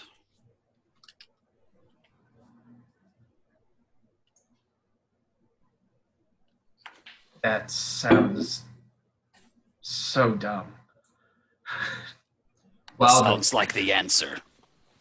Well, the top of the statue is broken off. So it is possible that the top of the statue at one point was wielding a spear, but we can't tell.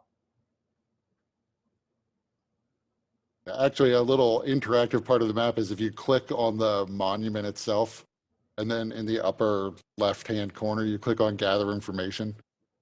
A little thing will come up in the text, which you can click on to pull up the grave marker picture again. Ooh. So you can see, yeah, the top of the grave marker is broken off. Although there's no sign of whatever was there, if there was anything there before. So perhaps we can, before we even move, maybe we could just try rotating that statue. Worst case scenario, we have nothing else, we just go out of the hallway. But And Daggerface chimes in to say, maybe the dog is the beast. Dogs are beasts, right? they're also man's best friend, Daggerface. But he's also a bad dog who knocked over a picture from the picture on the obelisk. So these bad dogs are beasts. Oh, is that what that is? Yeah, it's a I picture. mean, it could be, but the information from that creature below, who knows how authentic it is, but it seemed to be that the beast was referring to the lion statue, but since the lion statues don't seem to move, perhaps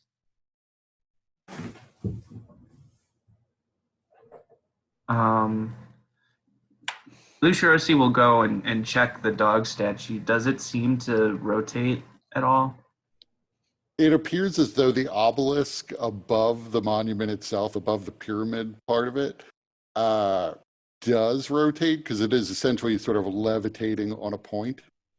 Mm-hmm. So you could face it in any direction you wanted. Okay. But what's forward? I mean, it's likely that the picture of the dog is forward, in which case it's been facing the wizard statue the whole time anyway. Okay. So let's try that then.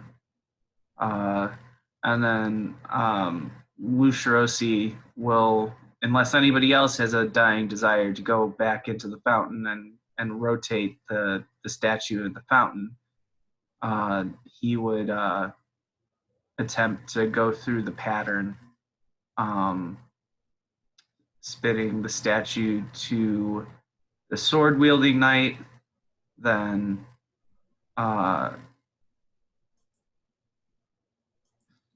well, then he would ask, are we for the beast, are we facing it to the dog or are we facing it to a lion?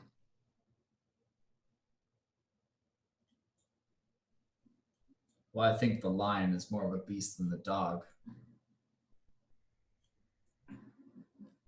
So I would argue the lion. Which one? Because there's this lion right here, right? And then there are the two lions here. Right. There are 3 lions. Right. Two big ones flanking the entrance are just really heavy, like almost a ton each. Well, Mordenkainen, the statue faces them, but maybe the statues don't have to face him back. Because I'm trying to look. I don't know that it's... I mean, the librarian said you had to have them face the statue when he talking to you.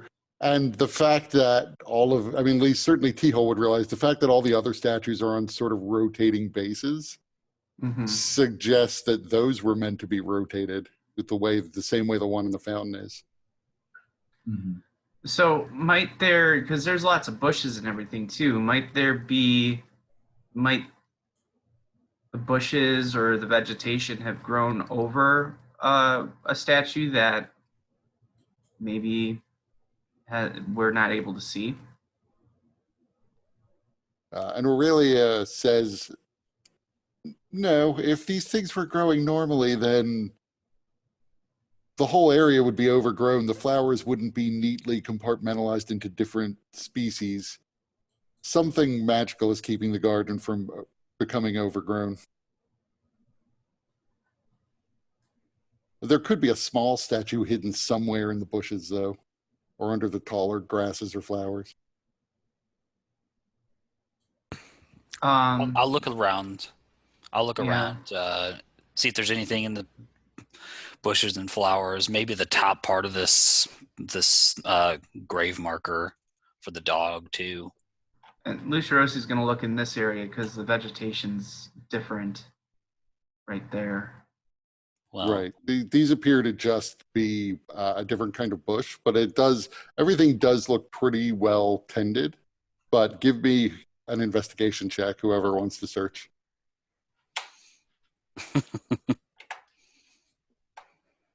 Maybe if I'm helping, he gets advantage. Sure. In those particular bushes, you do not find anything.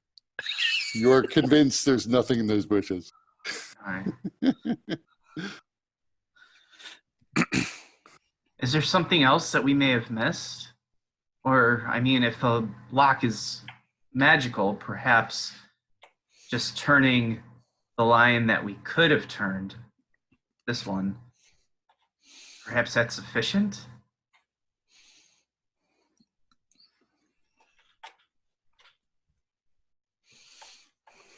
Unless there's a statue in the hallway, but it seems strange that it would be so far removed from all of these. I vaguely remember doing like a detect magic, and on some of the statues they were glowing or something. That was on the gemstones. I know the the ground. gemstones were. I do remember that, but that was it. None of the other statues. All of the statues in here glow if you hit them with detect magic. Even the 3 lion statues. Actually, the 2 big lion statues by the door would not. But this little one does. Yes. Yeah. All right.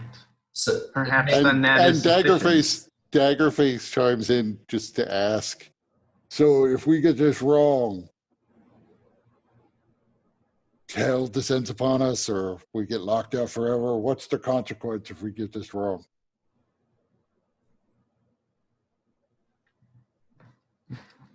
Oh, that's a good question. I assume that, well, I guess I've learned not to assume anything here. Teal's gonna see if he still, if they're, because he doesn't remember if we left all the doors open. He's gonna see, he'll message to the librarian. Librarian, are you there? Yeah, I'm here. What is it that you need? So this puzzle, if we get it wrong, do you know what happens? Which puzzle are you referring to? The one in Mordenkainen's garden. What other puzzle? Oh, are we yeah. talking about? The riddle. Yeah. I don't know. I don't know, but, I just didn't occur to me you meant the riddle. Yeah, so what happens if what? Well, if we guess the answer incorrectly. There's a portal that leads you into Mordenkainen's treasure room, and it will not open. That's it. Yeah, pretty much. I mean, it's a lock. It's not a trap. Have you been up here recently?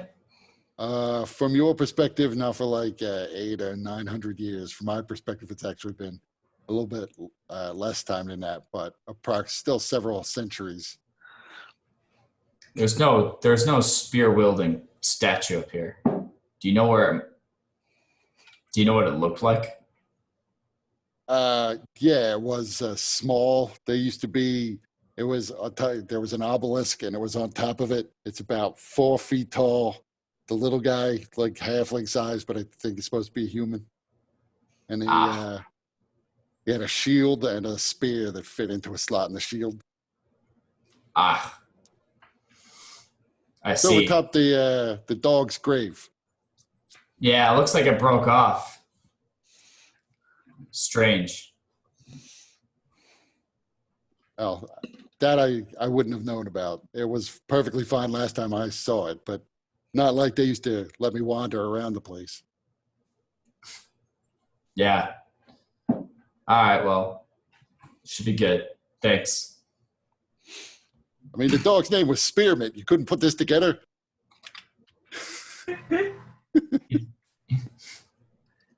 You know as well as I do, you don't take chances in here. Mordenkainen was an asshole. I mean, it would be like him to do something assholish. Assholeish. Well, I mean, look, I don't know. There could well be traps inside the treasury. He never let me in there. But as far as I know, there's no trap on the lock itself. Well, that's good to know. We were just worried if there was any other traps. I'm an incorrect guess. So I'll turn over to Lucirosi and Zarius and Aurelia. The spear statue was on top of Mordenkainen's dog's grave. So it's the broken obelisk, according to the librarian. Take that what you will. Right, but will the magic still function if the statue is not there? I'm going to go ahead and search this little part of the garden down here. Okay, give me an investigation check. Well, the base of the statue is. If the statue is completely gone, probably not. Do it very carefully. I don't know. That's as careful as I got, apparently. Yeah, you don't find anything. Well, I mean, I suppose there's no harm in trying, but I'm also not going to be getting my hopes up.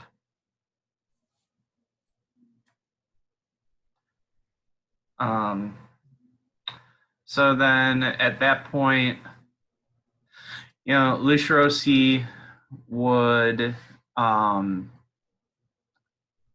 into the fountain and start spinning the Mordenkainen statue.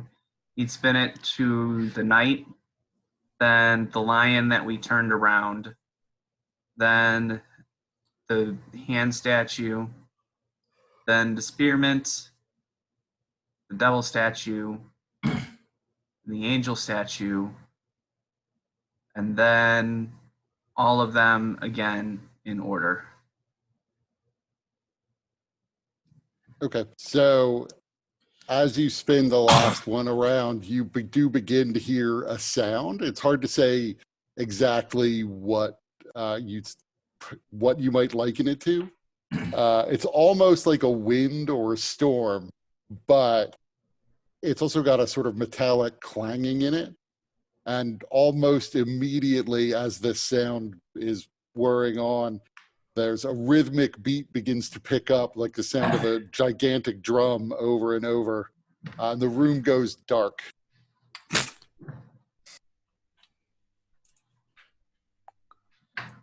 Slowly. Does our dark vision function in the darkness? Yes. I don't see shit. I got no dark vision. Actually, I'm the only one with dark vision, I think. Daggerface has dark vision. Aurelia's like half elf? No. Human. She's human? Human. Yeah. But, as the two humans and Zarius are in the dark, you hear a new sound underneath it all. It sounds almost like wails and screaming. It's hard to say where it's coming from. It definitely seems like it's coming from down the long hallway. But it sounds like a countless multitude of people in agony. And it sounds like it's pretty far away. That doesn't sound very promising. I have my ever burning torch, so let me just pull that out. T also has light, so he would cast light on his crown again.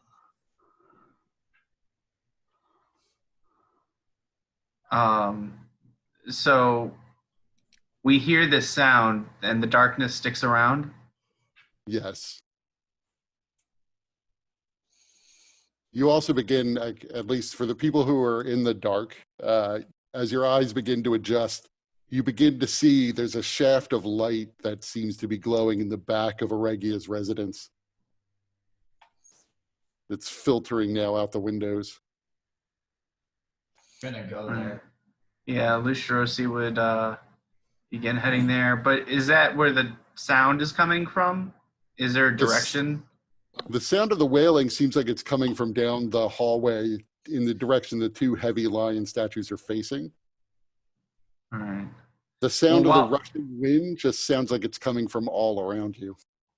So while they're going to do that, I'm going to look down the hall and see if there's anything that I can see. You don't see anything of note down the hallway.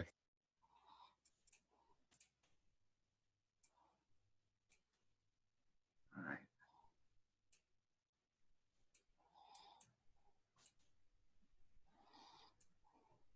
What do Zarius and Tiho find? Reaching the back of Aregia's residence, you see one wall seems to almost have faded away. Inside, through this portal that's circular and hanging on the wall, you see there's an enormous, somewhat primitive statue. It's almost like an enormously fat Buddha-like man. In front of it, it's holding a shallow bowl. And in the bowl, there is just level, flat sand with a single quill that rises up out of the center of it and just seems to hover there in front of you. The expression on this statue, which like I said, it's pretty primitive in its overall design. There's not much in the way of detail to it at all. But the expression seems to be one of, maybe it's shock, maybe it's horror. It's hard to say exactly what the artist was trying to convey, but it looks, the face of the thing, which isn't carved in as much as it is just sort of shallowly drawn on it, looks like this. Okay. Interesting. Those look like the things from what's that game?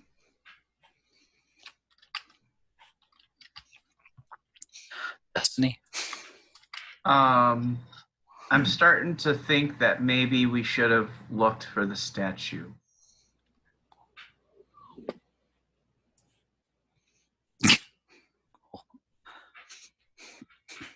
Too late now. So do I recognize the statue at all? Like, does this trigger any memories or? You could make a history check. I will do that. It's not bad.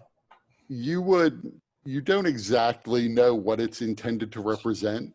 You know that the style is from the very far south, like almost off the map, beyond what anyone would have considered to be like the civilized world back when you were emperor.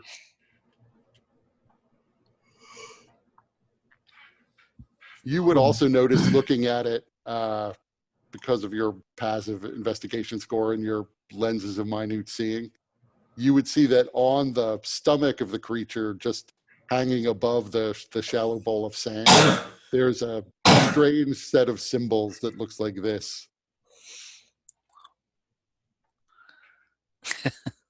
Ah, yes. The infinite sum.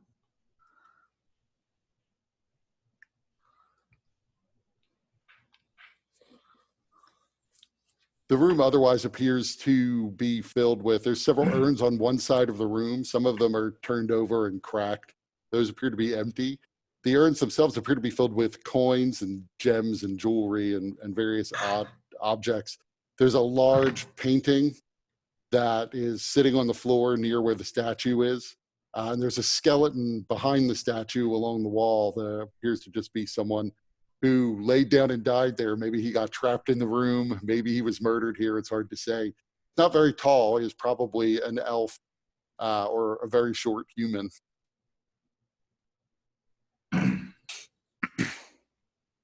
Yeah, I gingerly take a step inside. Nothing happens to me. Nope. The quills begins to rotate in the air. It's pointing point down, feather up in the center of this shallow basin, but it's just spinning in circles now. Do you have any parchment?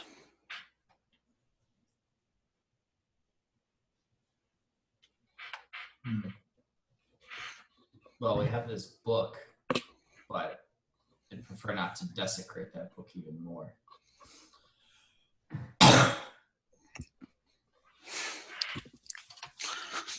So does this statue have its mouth open then?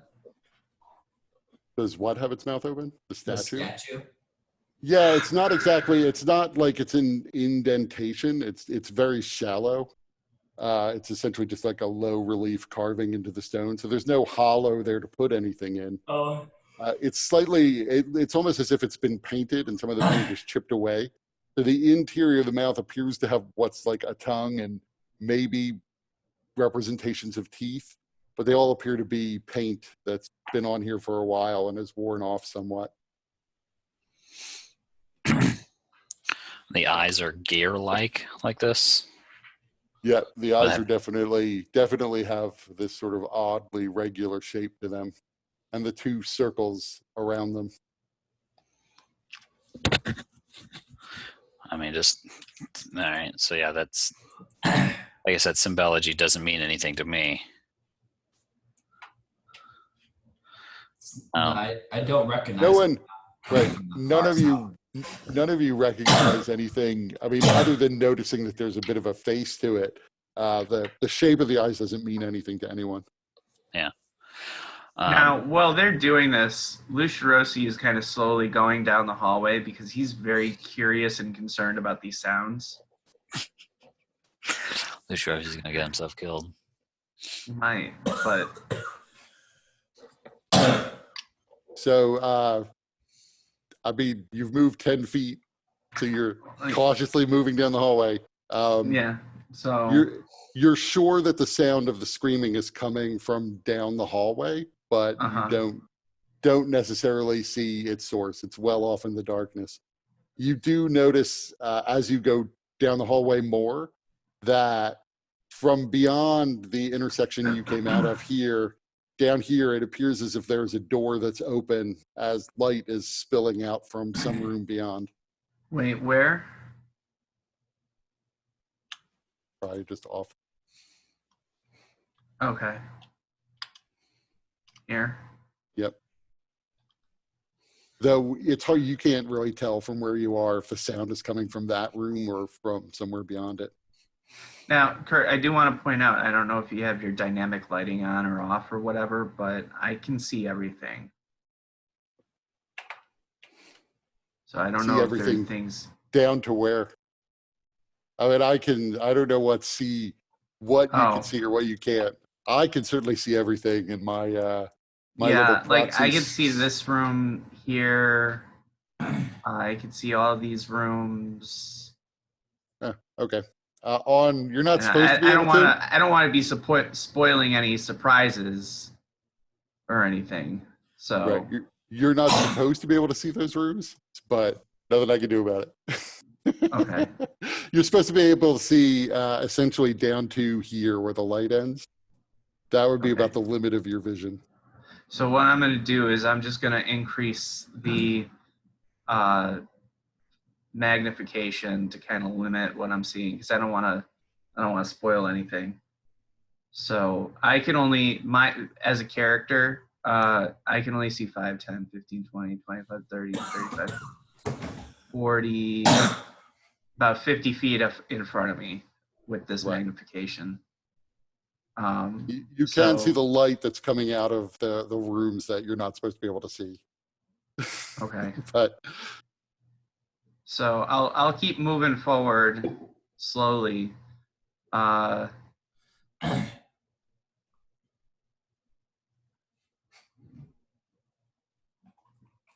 So where's the first light?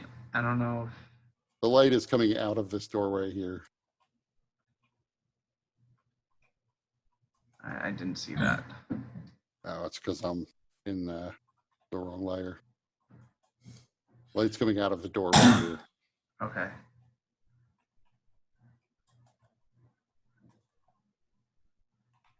So Lucirosi would walk up to that light.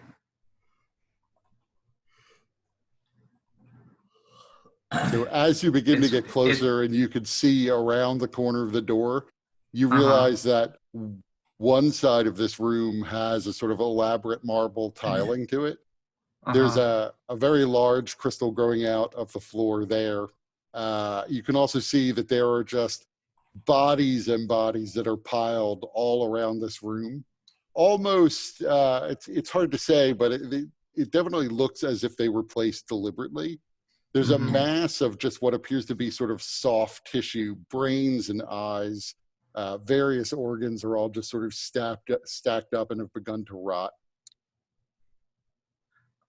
So from where I am right now, if I use my divine sense, would I be able to detect if any of this has corruption? Let me see something. 60 feet, I assume?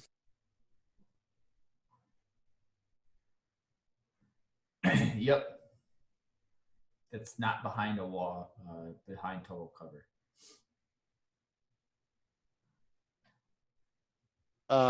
Okay. If it's not behind total cover, then no. All right, so I'll move a little bit closer. I'm creeping pretty slow though.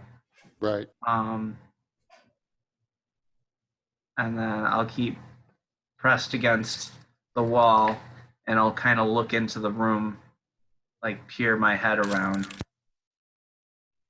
So now you can see the opposite side of the room that was concealed by the wall appears to be a game room. There are several animal trophies there's a giant ice bear that is in the center of the room that's been posed to look like it's fighting the head of some sort of lizard-like creature that you would be sort of familiar with since you're from Secundus, as they do run wild in the unsettled parts of that province. So it is a small T-Rex that is the head of which is posed to look like it's fighting this ice bear. All right. There's also the head of some sort of small dragon or wyvern and what's probably some sort of large-eared boar. But the rest of that side of the room is filled with just games. All right. At that point, I would use one of my divine senses, if I could, by peering into the room. You definitely detect something powerful and undead in the room. All right. I'm going to pull my head out. Is this room where I'm hearing the sounds coming from? Now that you're up here, you realize it's not. That, in fact, the sounds seem to be coming from beyond the double doors that, from the map that the servant drew, leads to the ballroom. Right here, yeah. Yep. Okay. So at that point, I'm going to book it back.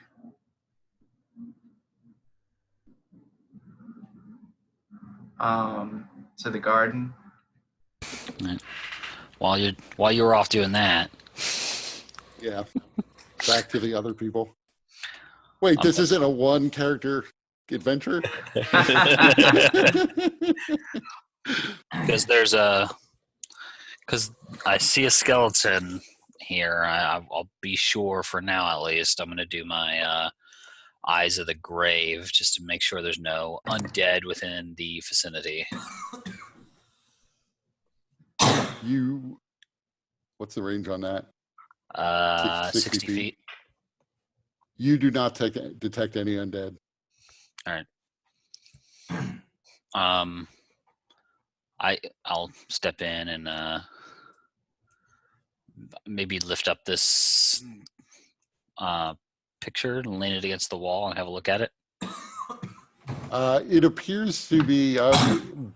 It is. You can tell from the look of it, very old, pretty nice, and in pretty good condition. I mean, it is about the size it appears to be, so about 8 feet long, about 5 feet wide. It was probably very expensive to make. Artistically, it is very good. It's probably valuable. Okay. Not depicting anything interesting? Not depicting anything that seems to be immediately useful. It looks as if it's picturing it's a mountain scene with several figures in it, one of which you suspect is Mordenkainen himself. The other ones you're not exactly sure who it is.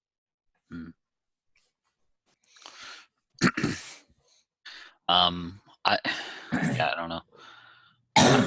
I'd like to find some paper, but I don't know what all is available. I don't have any in my inventory, so I don't think. You do have, in addition to, you have the book that you found next to Auregia's body in the room behind you. Perhaps we could test on my spell book. It's got some extra pages. Yeah, let's just take a blank page from the other book. So I'll just take a page out of that little journal, I guess, and I'm gonna put it on the sand. I'm gonna be careful not to touch the sand. I'm just gonna lay it down and see if anything happens. Near the quill or what? Yeah, like underneath the quill, if possible. So the quill's hovering pretty close to the surface of the sand, but Okay. you slide this sheet of paper underneath it, sort of curling it so that you don't have to touch the sand yourself. Yeah. The quill continues to just spin slowly in the air. Nothing seems to happen to the paper.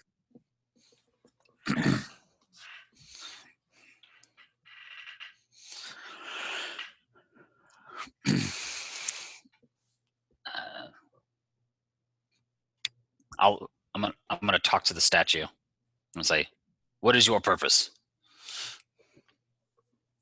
The statue does not respond. Yeah. All right. But you do notice as you take the time to do that, slowly on the paper, the same symbol that appears on the statue's stomach begins to appear on the paper. Okay. Is the quill writing it? No. It's just appearing on there? Yep. Okay. Zarius doesn't know math, so.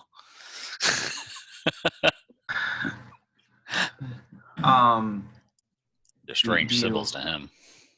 But can't you talk to the dead person? I can. In about an hour.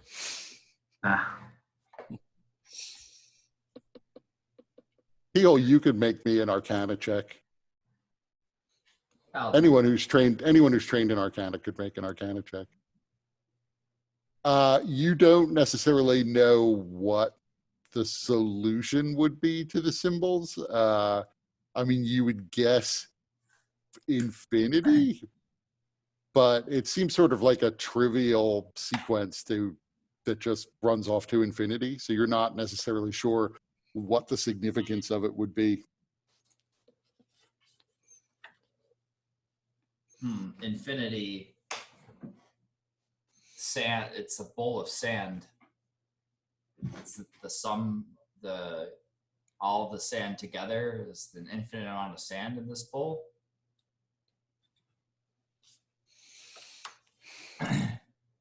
So this quill is hovering around. I grab it.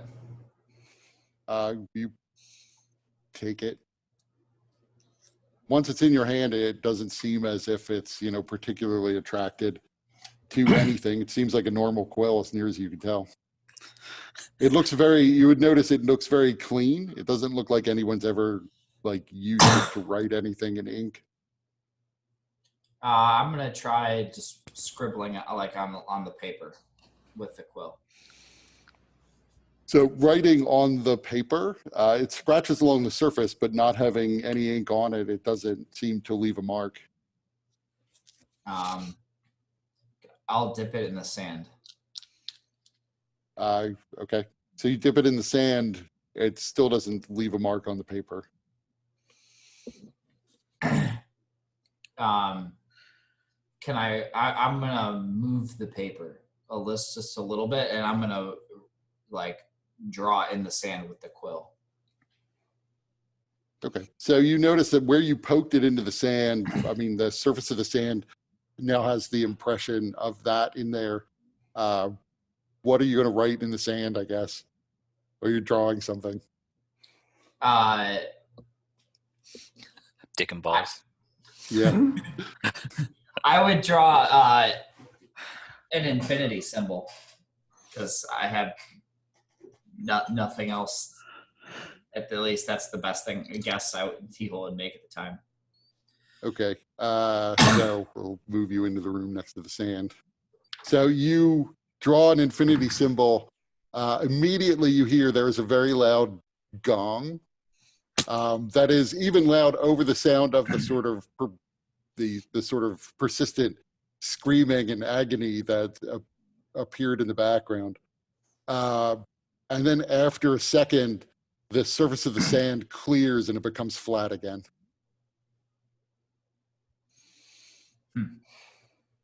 Apparently that was wrong. Did Lucia Rossi hear? Yes, Lucia Rossi definitely would have heard it wherever he is. So Lucia Rossi is, as he gets back into the garden, he would, before going to find the others in Reggie's room, he would trudge through the flowers and try to look through the windows into this ballroom, see if there's anything that he can see. You don't see anything in the ballroom that's going on. You can only see as far as your dark vision permits. So that's not very deep into it. You do see, there are these enormous piles of what appear to be sort of furniture and tapestries and paintings and just random odds and ends that are stacked up pretty high, like higher than, 8 feet or so for each pile. You see there piles of books that are sort of scattered around near the window, this sigil in the floor, as well as several people encased in gems that are scattered around the edges of the symbol. You also see there are 5 unlit candles around the center at the vertices of the pentagram in the middle. Okay. At that point, I'm gonna then run back into the room and say to the others, I think we have a problem. I dare say we don't know how to solve. We need to figure out how to solve this puzzle. Something's wrong. I don't think this is what was supposed to happen.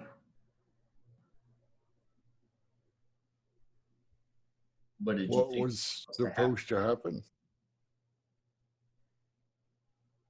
Well, I expected that somewhere in the vicinity, the Mordenkainen's treasure room would open or reveal itself to us. But based on the screaming down the hall, and I've observed some strong undead presence, I'm very concerned about what we may have unintentionally unleashed. It could Things be have that was a changed. coincidence. I mean, we are next to the Strange ball. coincidence.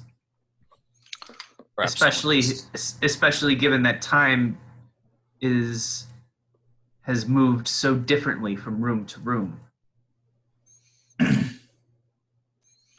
much of this area has been open.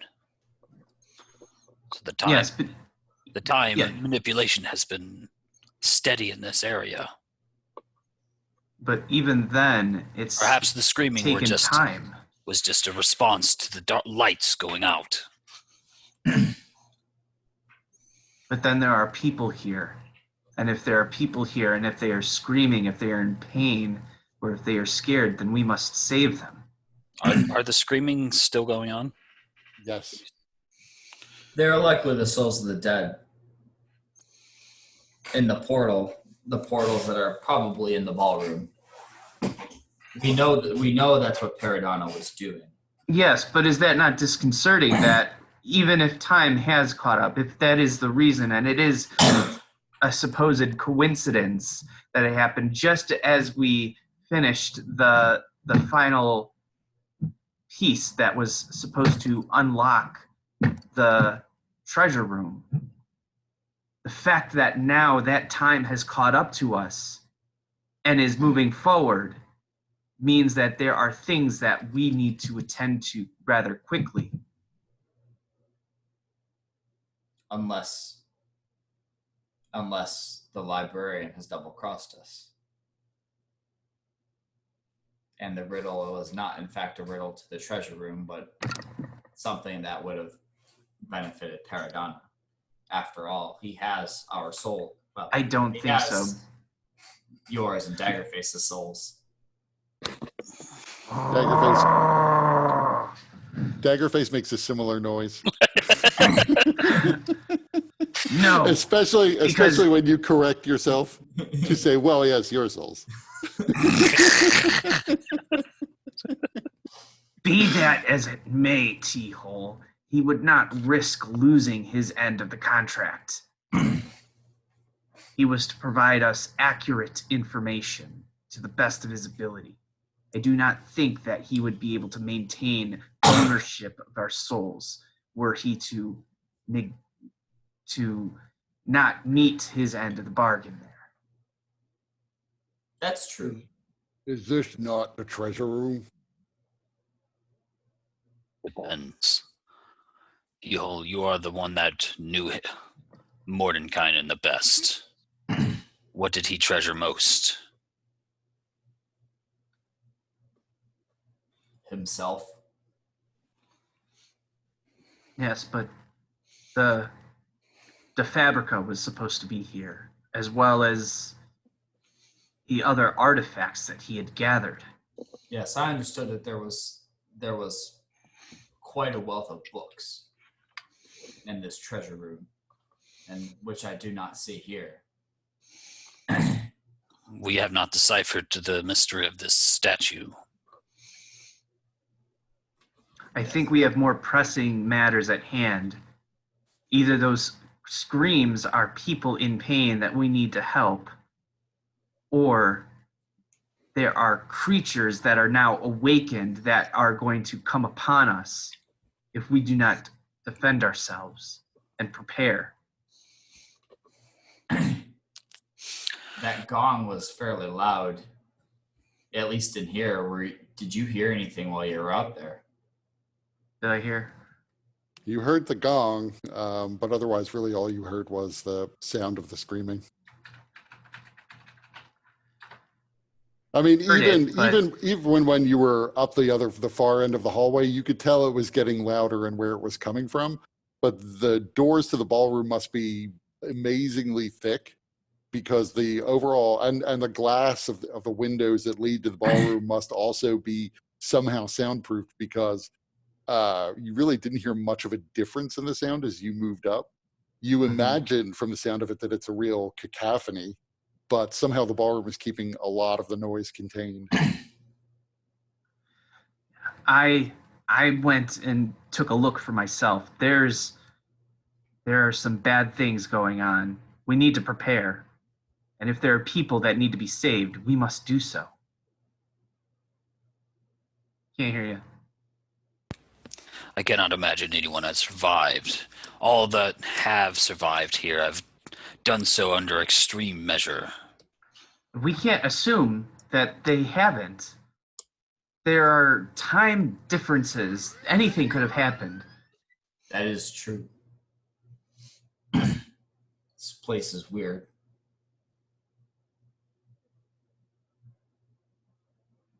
Still, whatever might be causing it is likely to cause added strain upon us. We are not ready. No, we're not, but it doesn't matter because it is awakened and it may come whether we're ready or not.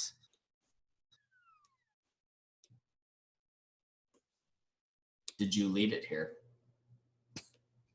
Did it follow you?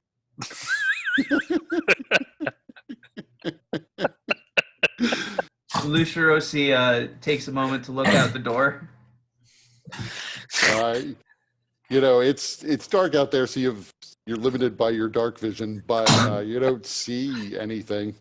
I mean, other than the light going out in the room, the sunlight essentially shutting off, you don't really notice any difference in the garden. No, I don't think so. But still, I would rather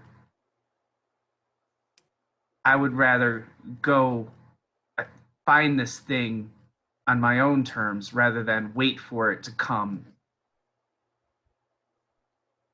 Daggerface says, Lucirosi, you know I love and respect you, but going and finding this thing right now would not be me finding it on my own terms, unless my terms were, please kill me now.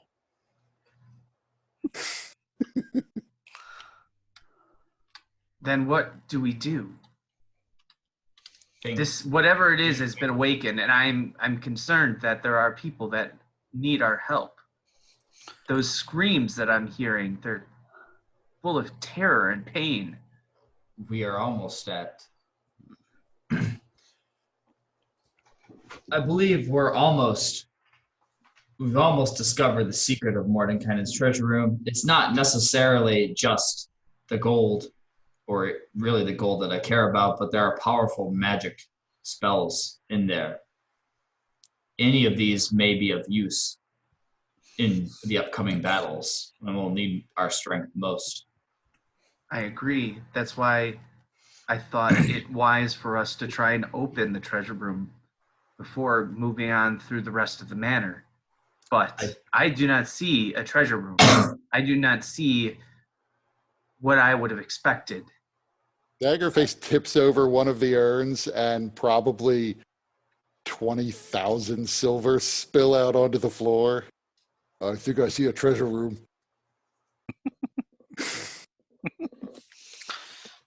I'm going to examine this body. It See appears if as there's though anything strange.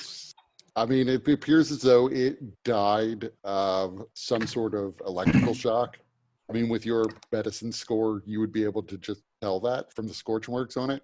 Mhm. You know, it's hard to tell where the electrical shock came from. It's just sitting next to a stone wall.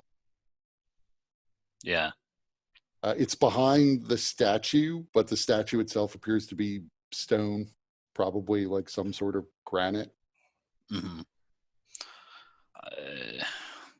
You know, I'll you would notice there's nothing else in this corner. So all of the urns are up on the other side of the room, basically lined up. Right. There's nothing immediately behind this statue, so they've left a whole corner sort of vacant. So maybe if the statue shocked him, he does seem to have died here. So maybe he stumbled over here, or the statue just put out like a wave of electricity in all directions, and he was here. Hmm. Well, I'll just say if there is something coming, perhaps close and barricade the door. It will buy us some time to think, try and decipher this.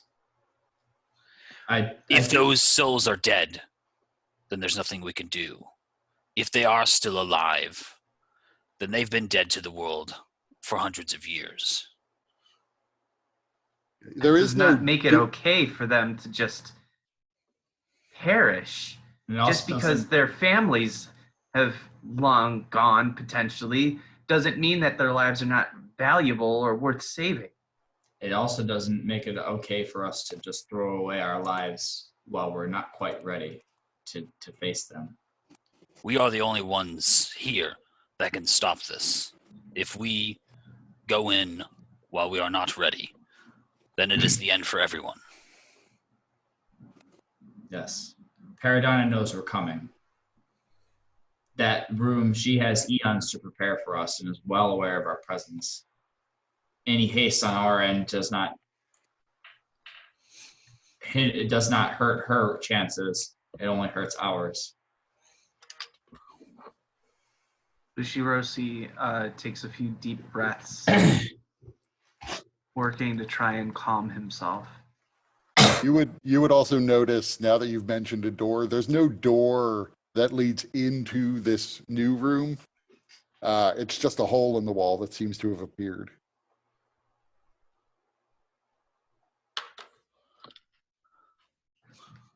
That right? So do I recognize what that infinity symbol or what those symbols mean? You absolutely, given your status as a wizard, you recognize that it's a kind of equation. There's no equal sign. That's, in terms of the form, that's a little odd. But, you recognize it represents a value. It's the sum of all numbers n from n equals 1 to n equals infinity. I wasn't sure how well versed in math wizards were. At least in my particular game world, wizards know a fair bit of math. Okay. Question: are these windows into these rooms? Yes. Okay. So, and then where's the door to the bathroom? That's right here? Yes. Okay. Gotta go. No, You gotta go. Lucirosi is going to take. He doesn't like the situation, but he knows that he is, especially after the last fights, he's wounded himself. And so he recognizes that there is a need to prepare. So he's going to start trying to barricade both of these doors, as well as make it difficult to get through the windows in case any creature should try to come through this way. So probably like trying to move the bed, use these table and chairs and everything. If we're going to prepare, is there a way to seal off this treasure room again? I mean, if we're going to rest and we should die, I would rather not have opened up this door for whatever kills us. Come kill us and take this fabulous treasure. Is there a door? Not leading into the treasure room. There's a door to the residence itself, but the wall just seems to, or at least a section of the wall seems to have vanished. How big of the section is it? Like, would this picture be able to sort of cover it? No, not completely. It's basically a 10-foot diameter circle. So at that at Daggerface saying all of that, Lucirosi would have said, I don't know how we would be able to shut this door. Moving the statue might help, but that would mean one person has to remain outside of it. But Daggerface, you are the current owner of the manor. I don't imagine Mordenkainen would have created a vault that he could not get out of should he lock himself in or be locked in. That's sensible. Mordenkainen may have had other methods of getting out of the vault than I might. But I agree that you wouldn't want to have a vault that could kill you if you accidentally got locked inside it without your spell book or something. I also think there's got to be a way to reseal this. You wouldn't create a vault that you can open once and then it's open forever. Right, but then if are we talking about sealing ourselves within to buy ourselves time, or are we talking about sealing it and barricading ourselves within Regia's bedroom? That, or we seal it and we go back down to the magical fountain in the chapel. That also works.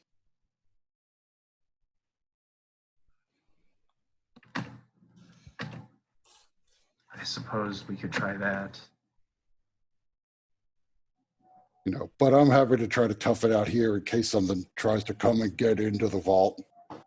I mean, it looks like all they're going to find is some sand and some coins, jewels, some jewelry. Right, but no, you are correct, Daggerface. If we leave this place unguarded without sealing it, then if something has awakened, it may know what to look for better than we know what to look for. We don't want to give it any further advantage. I mean, the librarian may know, if there's anything hidden in here, the librarian may know how to find it. He didn't mention it to me, but...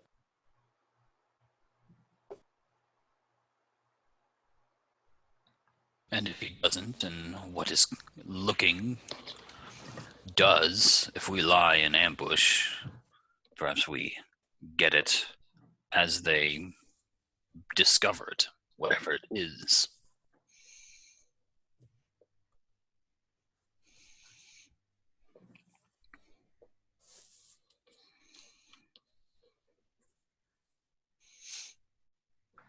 Well, if we're going to do something, I think we should act quickly.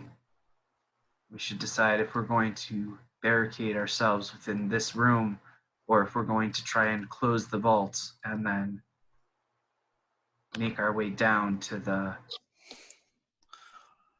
I'm chapel. loath to leave this room. Attempt to contact this librarian. I Perhaps say you we know. seal the room with T-hole inside, and then we make our way down to the chapel. No takers. A fine plan, Daggerface. But for the time being, T-hole does have use. Don't worry, he will seek justice. I'm loath to leave this room until we can solve this riddle.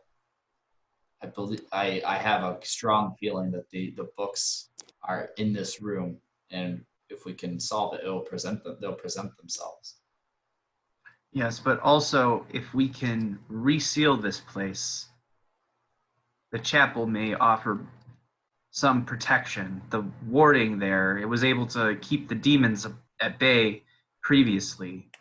The creatures that inhabit this manor, they may not be able to break through. We would be better protected. My concern is that we won't be able to make it back here. Should we leave it? Not necessarily that we will be unable to get into this room, but more so if we leave this area, that it will be beset with creatures, with whatever the ballroom has to offer, with whatever you saw. I'm afraid that if we leave, that we will have lost our chance to make use of this room. That is my only hesitancy, and not figuring this out first. We fought our way to this room before. I'm confident we can do so again.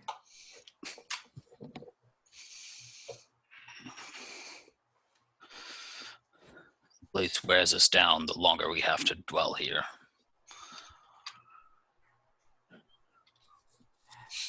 My magic's worked.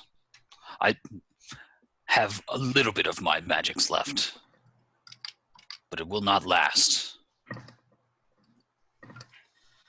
I suppose. And I mean, you hear with that the sound of a toilet flushing, and Daggerface comes wandering back out. Ooh, I feel better now. I say, why don't we try to close up the room and then barricade ourselves in here? I don't know whether we need the magical healing fountain from the chapel. Take our chances and see if something comes after all the noise.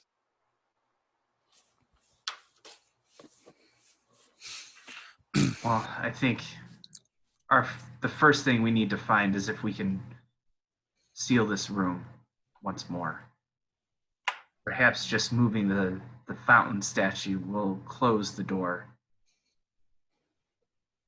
Seems reasonable.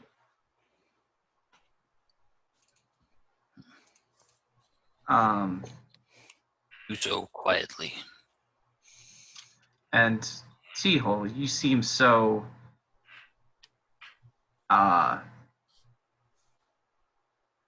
adamant in being able to solve whatever riddle lies in this room.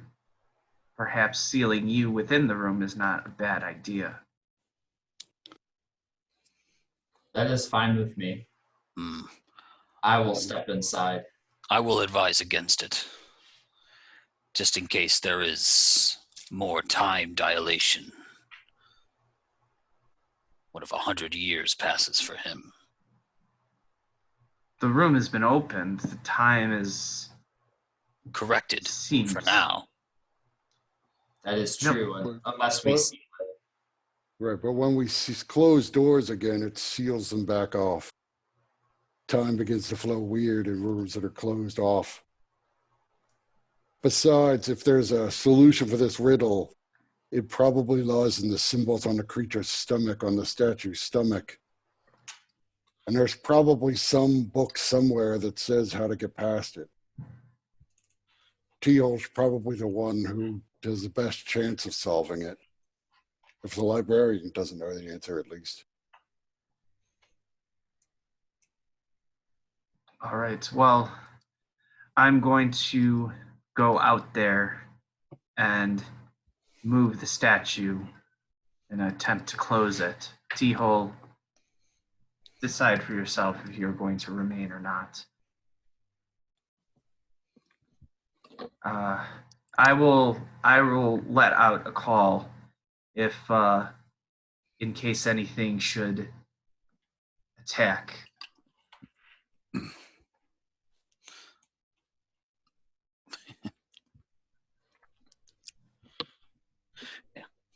From inside. Oh yeah, hold on, let me get this. So T-hole, but as that's going, he would message, communicate with the librarian. Do you know anything about the statue inside Mordenkainen? Not without some description. I don't know really what you're talking about. There's another statue. Is it the missing spearman? Is that what you found? No, he's roughly hewn, a fat man with some symbols etched in his stomach. Some mathematical symbols. And a bowl of sand with a quill. Okay, that actually, at least the bowl, I do remember seeing it. It was a big thing. It was pretty heavy. It was a pain in the ass, apparently, for people to move it through the manor. But yeah, that was taken upstairs. I forgot about that one.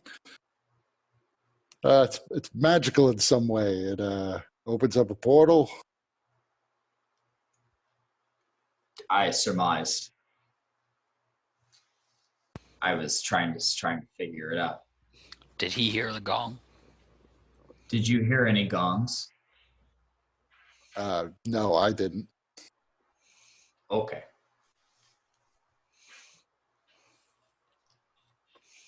I don't remember any symbols on that idol. It was more or less just like blank, vaguely sort of humanoid, doughy shape, but otherwise there was no distinguishing features about it except for the fact it was holding a bowl.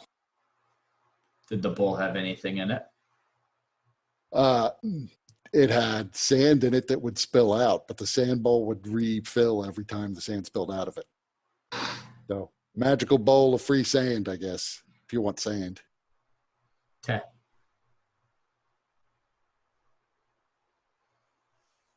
Well, thanks. When he steps out, has Aurelia remained outside? No, she would have been milling. She gets, ADHD, so she would have been milling in and out between you guys who were talking about, things she doesn't really care about, like math and this ugly statue. So she would have wandered back outside into the darkness.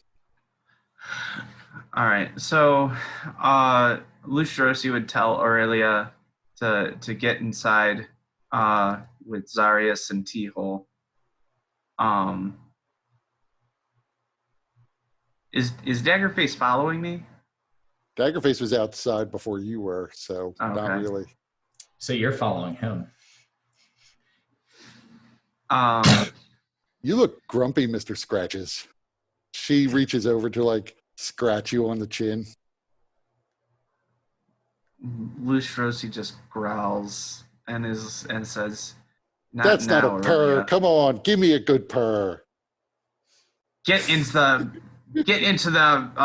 that room." Flustered.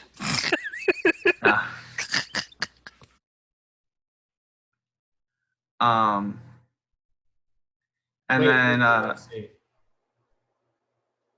what? T-hole's gonna run in to the room and just start shoveling sand all over the floor. So you proceed to shovel sand out of the bowl. Comes out easily enough, spills onto the floor. but every 20 seconds or so, you see the bowl appears to refill with sand. And no matter how much you dig out of it, every 20 seconds or so, the surface of the sand re-levels itself so that it's nice and flat again. But there's still sand on the floor. Yes, there's still sand on the floor. I mean, it's a shallow bowl. It's not like pounds of sand at a time, but a little bit of sand that you get out of it. Gotcha. So I moved back out. Never mind. Aurelia, by the way, is going back into the garden, and she seems to be picking plants and inspecting them now. I'm going to find some catnip, Mr. Scratches, and you're going to be in a good mood. Aurelia! Daggerface, can you get her and bring her inside? Yeah, sure. So Daggerface starts to move over towards her. She breaks into a run. Daggerface starts chasing her. Are you kidding me? But she is faster than him. So Get back here! Lush Rosie's gonna run after her as well. It's like a Benny Hill scene. Best game of tag ever. And then Lush Rosie is gonna yell, T-hole, call your half-wit in. She's not mine. But Aurelia, come hither. Show with me that, what you found. she runs into the room. Well, I haven't found anything yet, but I was looking for catnip because Mr. Scratches is in an awfully bad mood. Yes, he's always in a bad mood. Pay no attention to him. He'll improve his mood once I find that catnip. Or he finds some demons to slay. Both bring joy to his face. Have you owned a cat? Or have you owned a cat before? They only want attention when they want attention. You cannot force it upon them. is also still a little upset about the whole soul thing. Yeah, that doesn't matter. No, I know. Lucia Rossi's disconnected from all this, but as a player, I just wanted to make sure everybody remembers. And then Lucia Rossi will say, Daggerface, wait inside. If anything comes, I'm going to let you guys know, and then you can ready yourselves. It'll be easier to defend from within.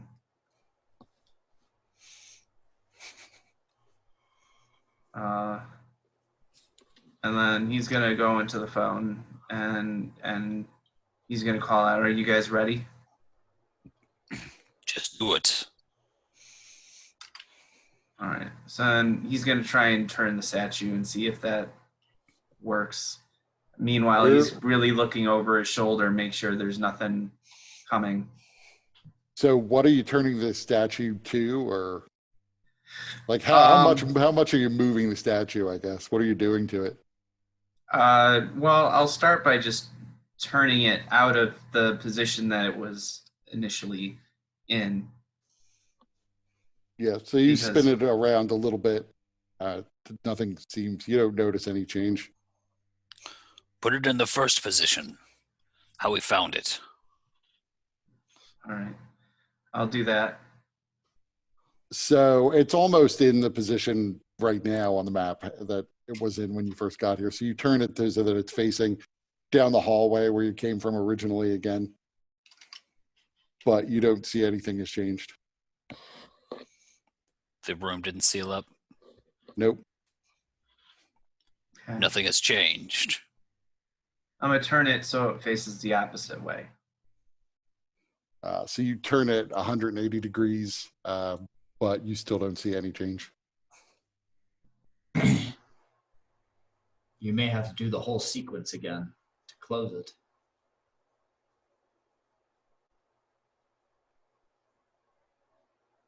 Wait. What was that? I was just turning the statue. Oh, okay. It doesn't turn right around its center axis for whatever reason.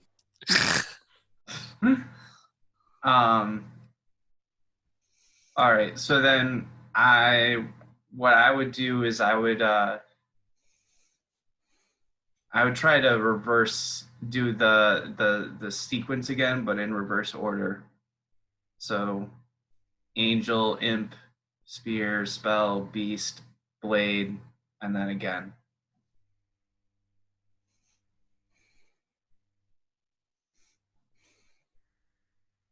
When you get to blade the first time, you hear that sort of howling wind-like sound again, like a massive air rushing.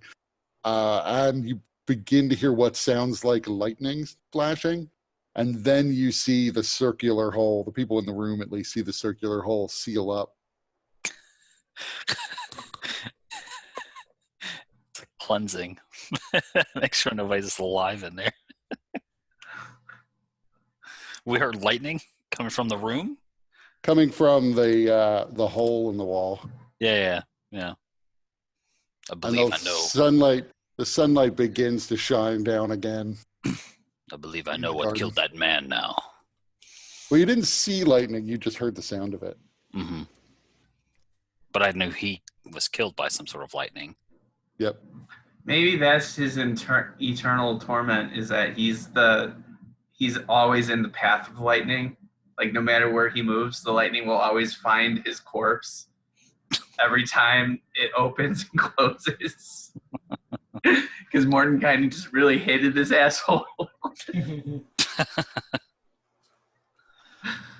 I just imagine it's like a cleansing thing. Make sure there's nothing in there alive whenever it gets sealed up. Oh, that may be too. So the light starts coming back?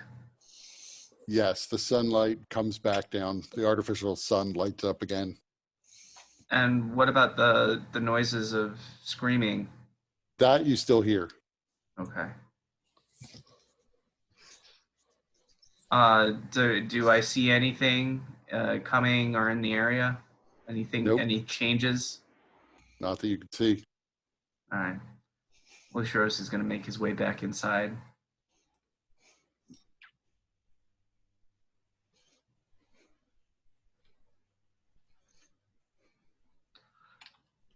All right. I think we need to barricade this room. Yeah. With what's going on, I don't know if there are creatures now downstairs. They may have begun moving. And so it may be even more dangerous to try and move from here. I agree. Although if we're going to solve this riddle, then we either have to ask the librarian for help or we're going to have to go find something that has, more math than this asshole knows, as he points at T-hole. I would rather rely on our own wits and force of arms than try to use anything that demon may offer. Devil. All I know is that bowl has an infinite amount of sand in it. Can you rewrite the symbol? This equation, so that it does not have any? Have any what? You're the math person. Can you rewrite the symbol so that it equals 0? Or something else?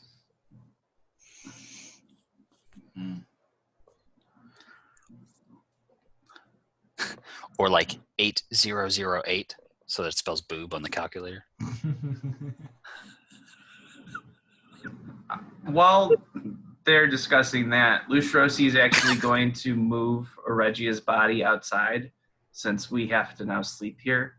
And I think that that's going to be better for everybody. And then once that happens, he's going to start barricading these doors with the furniture.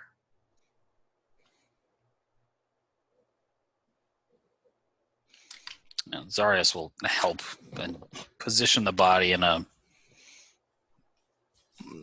way, just like, some ritualistic way. The soul is clearly gone already, but Right. so I don't have to do anything there. But So you notice there's not a lot in the way of furniture in here. The basin isn't really set to move. You might be able to break it off. There's just like 2 tables and 3 chairs basically, and then the bed itself you could move.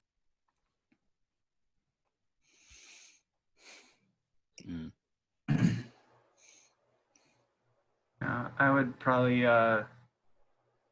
put the bed here and then stack a couple of chairs here against the bathroom door, just in case anything tries coming in through the windows. Or up the toilet. Yeah.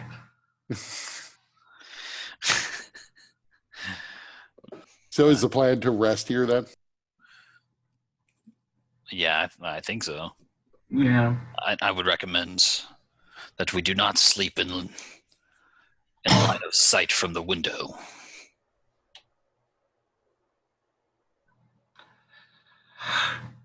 I actually like this is a fair place to stop, but I like the plan that Darius had of laying in wait to see if anyone comes for the treasure room, because that kind of meant you were all going to have to pile into the closet.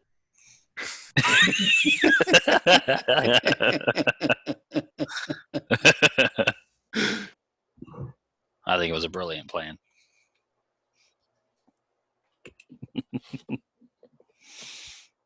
And see how long Aurelia can shut up.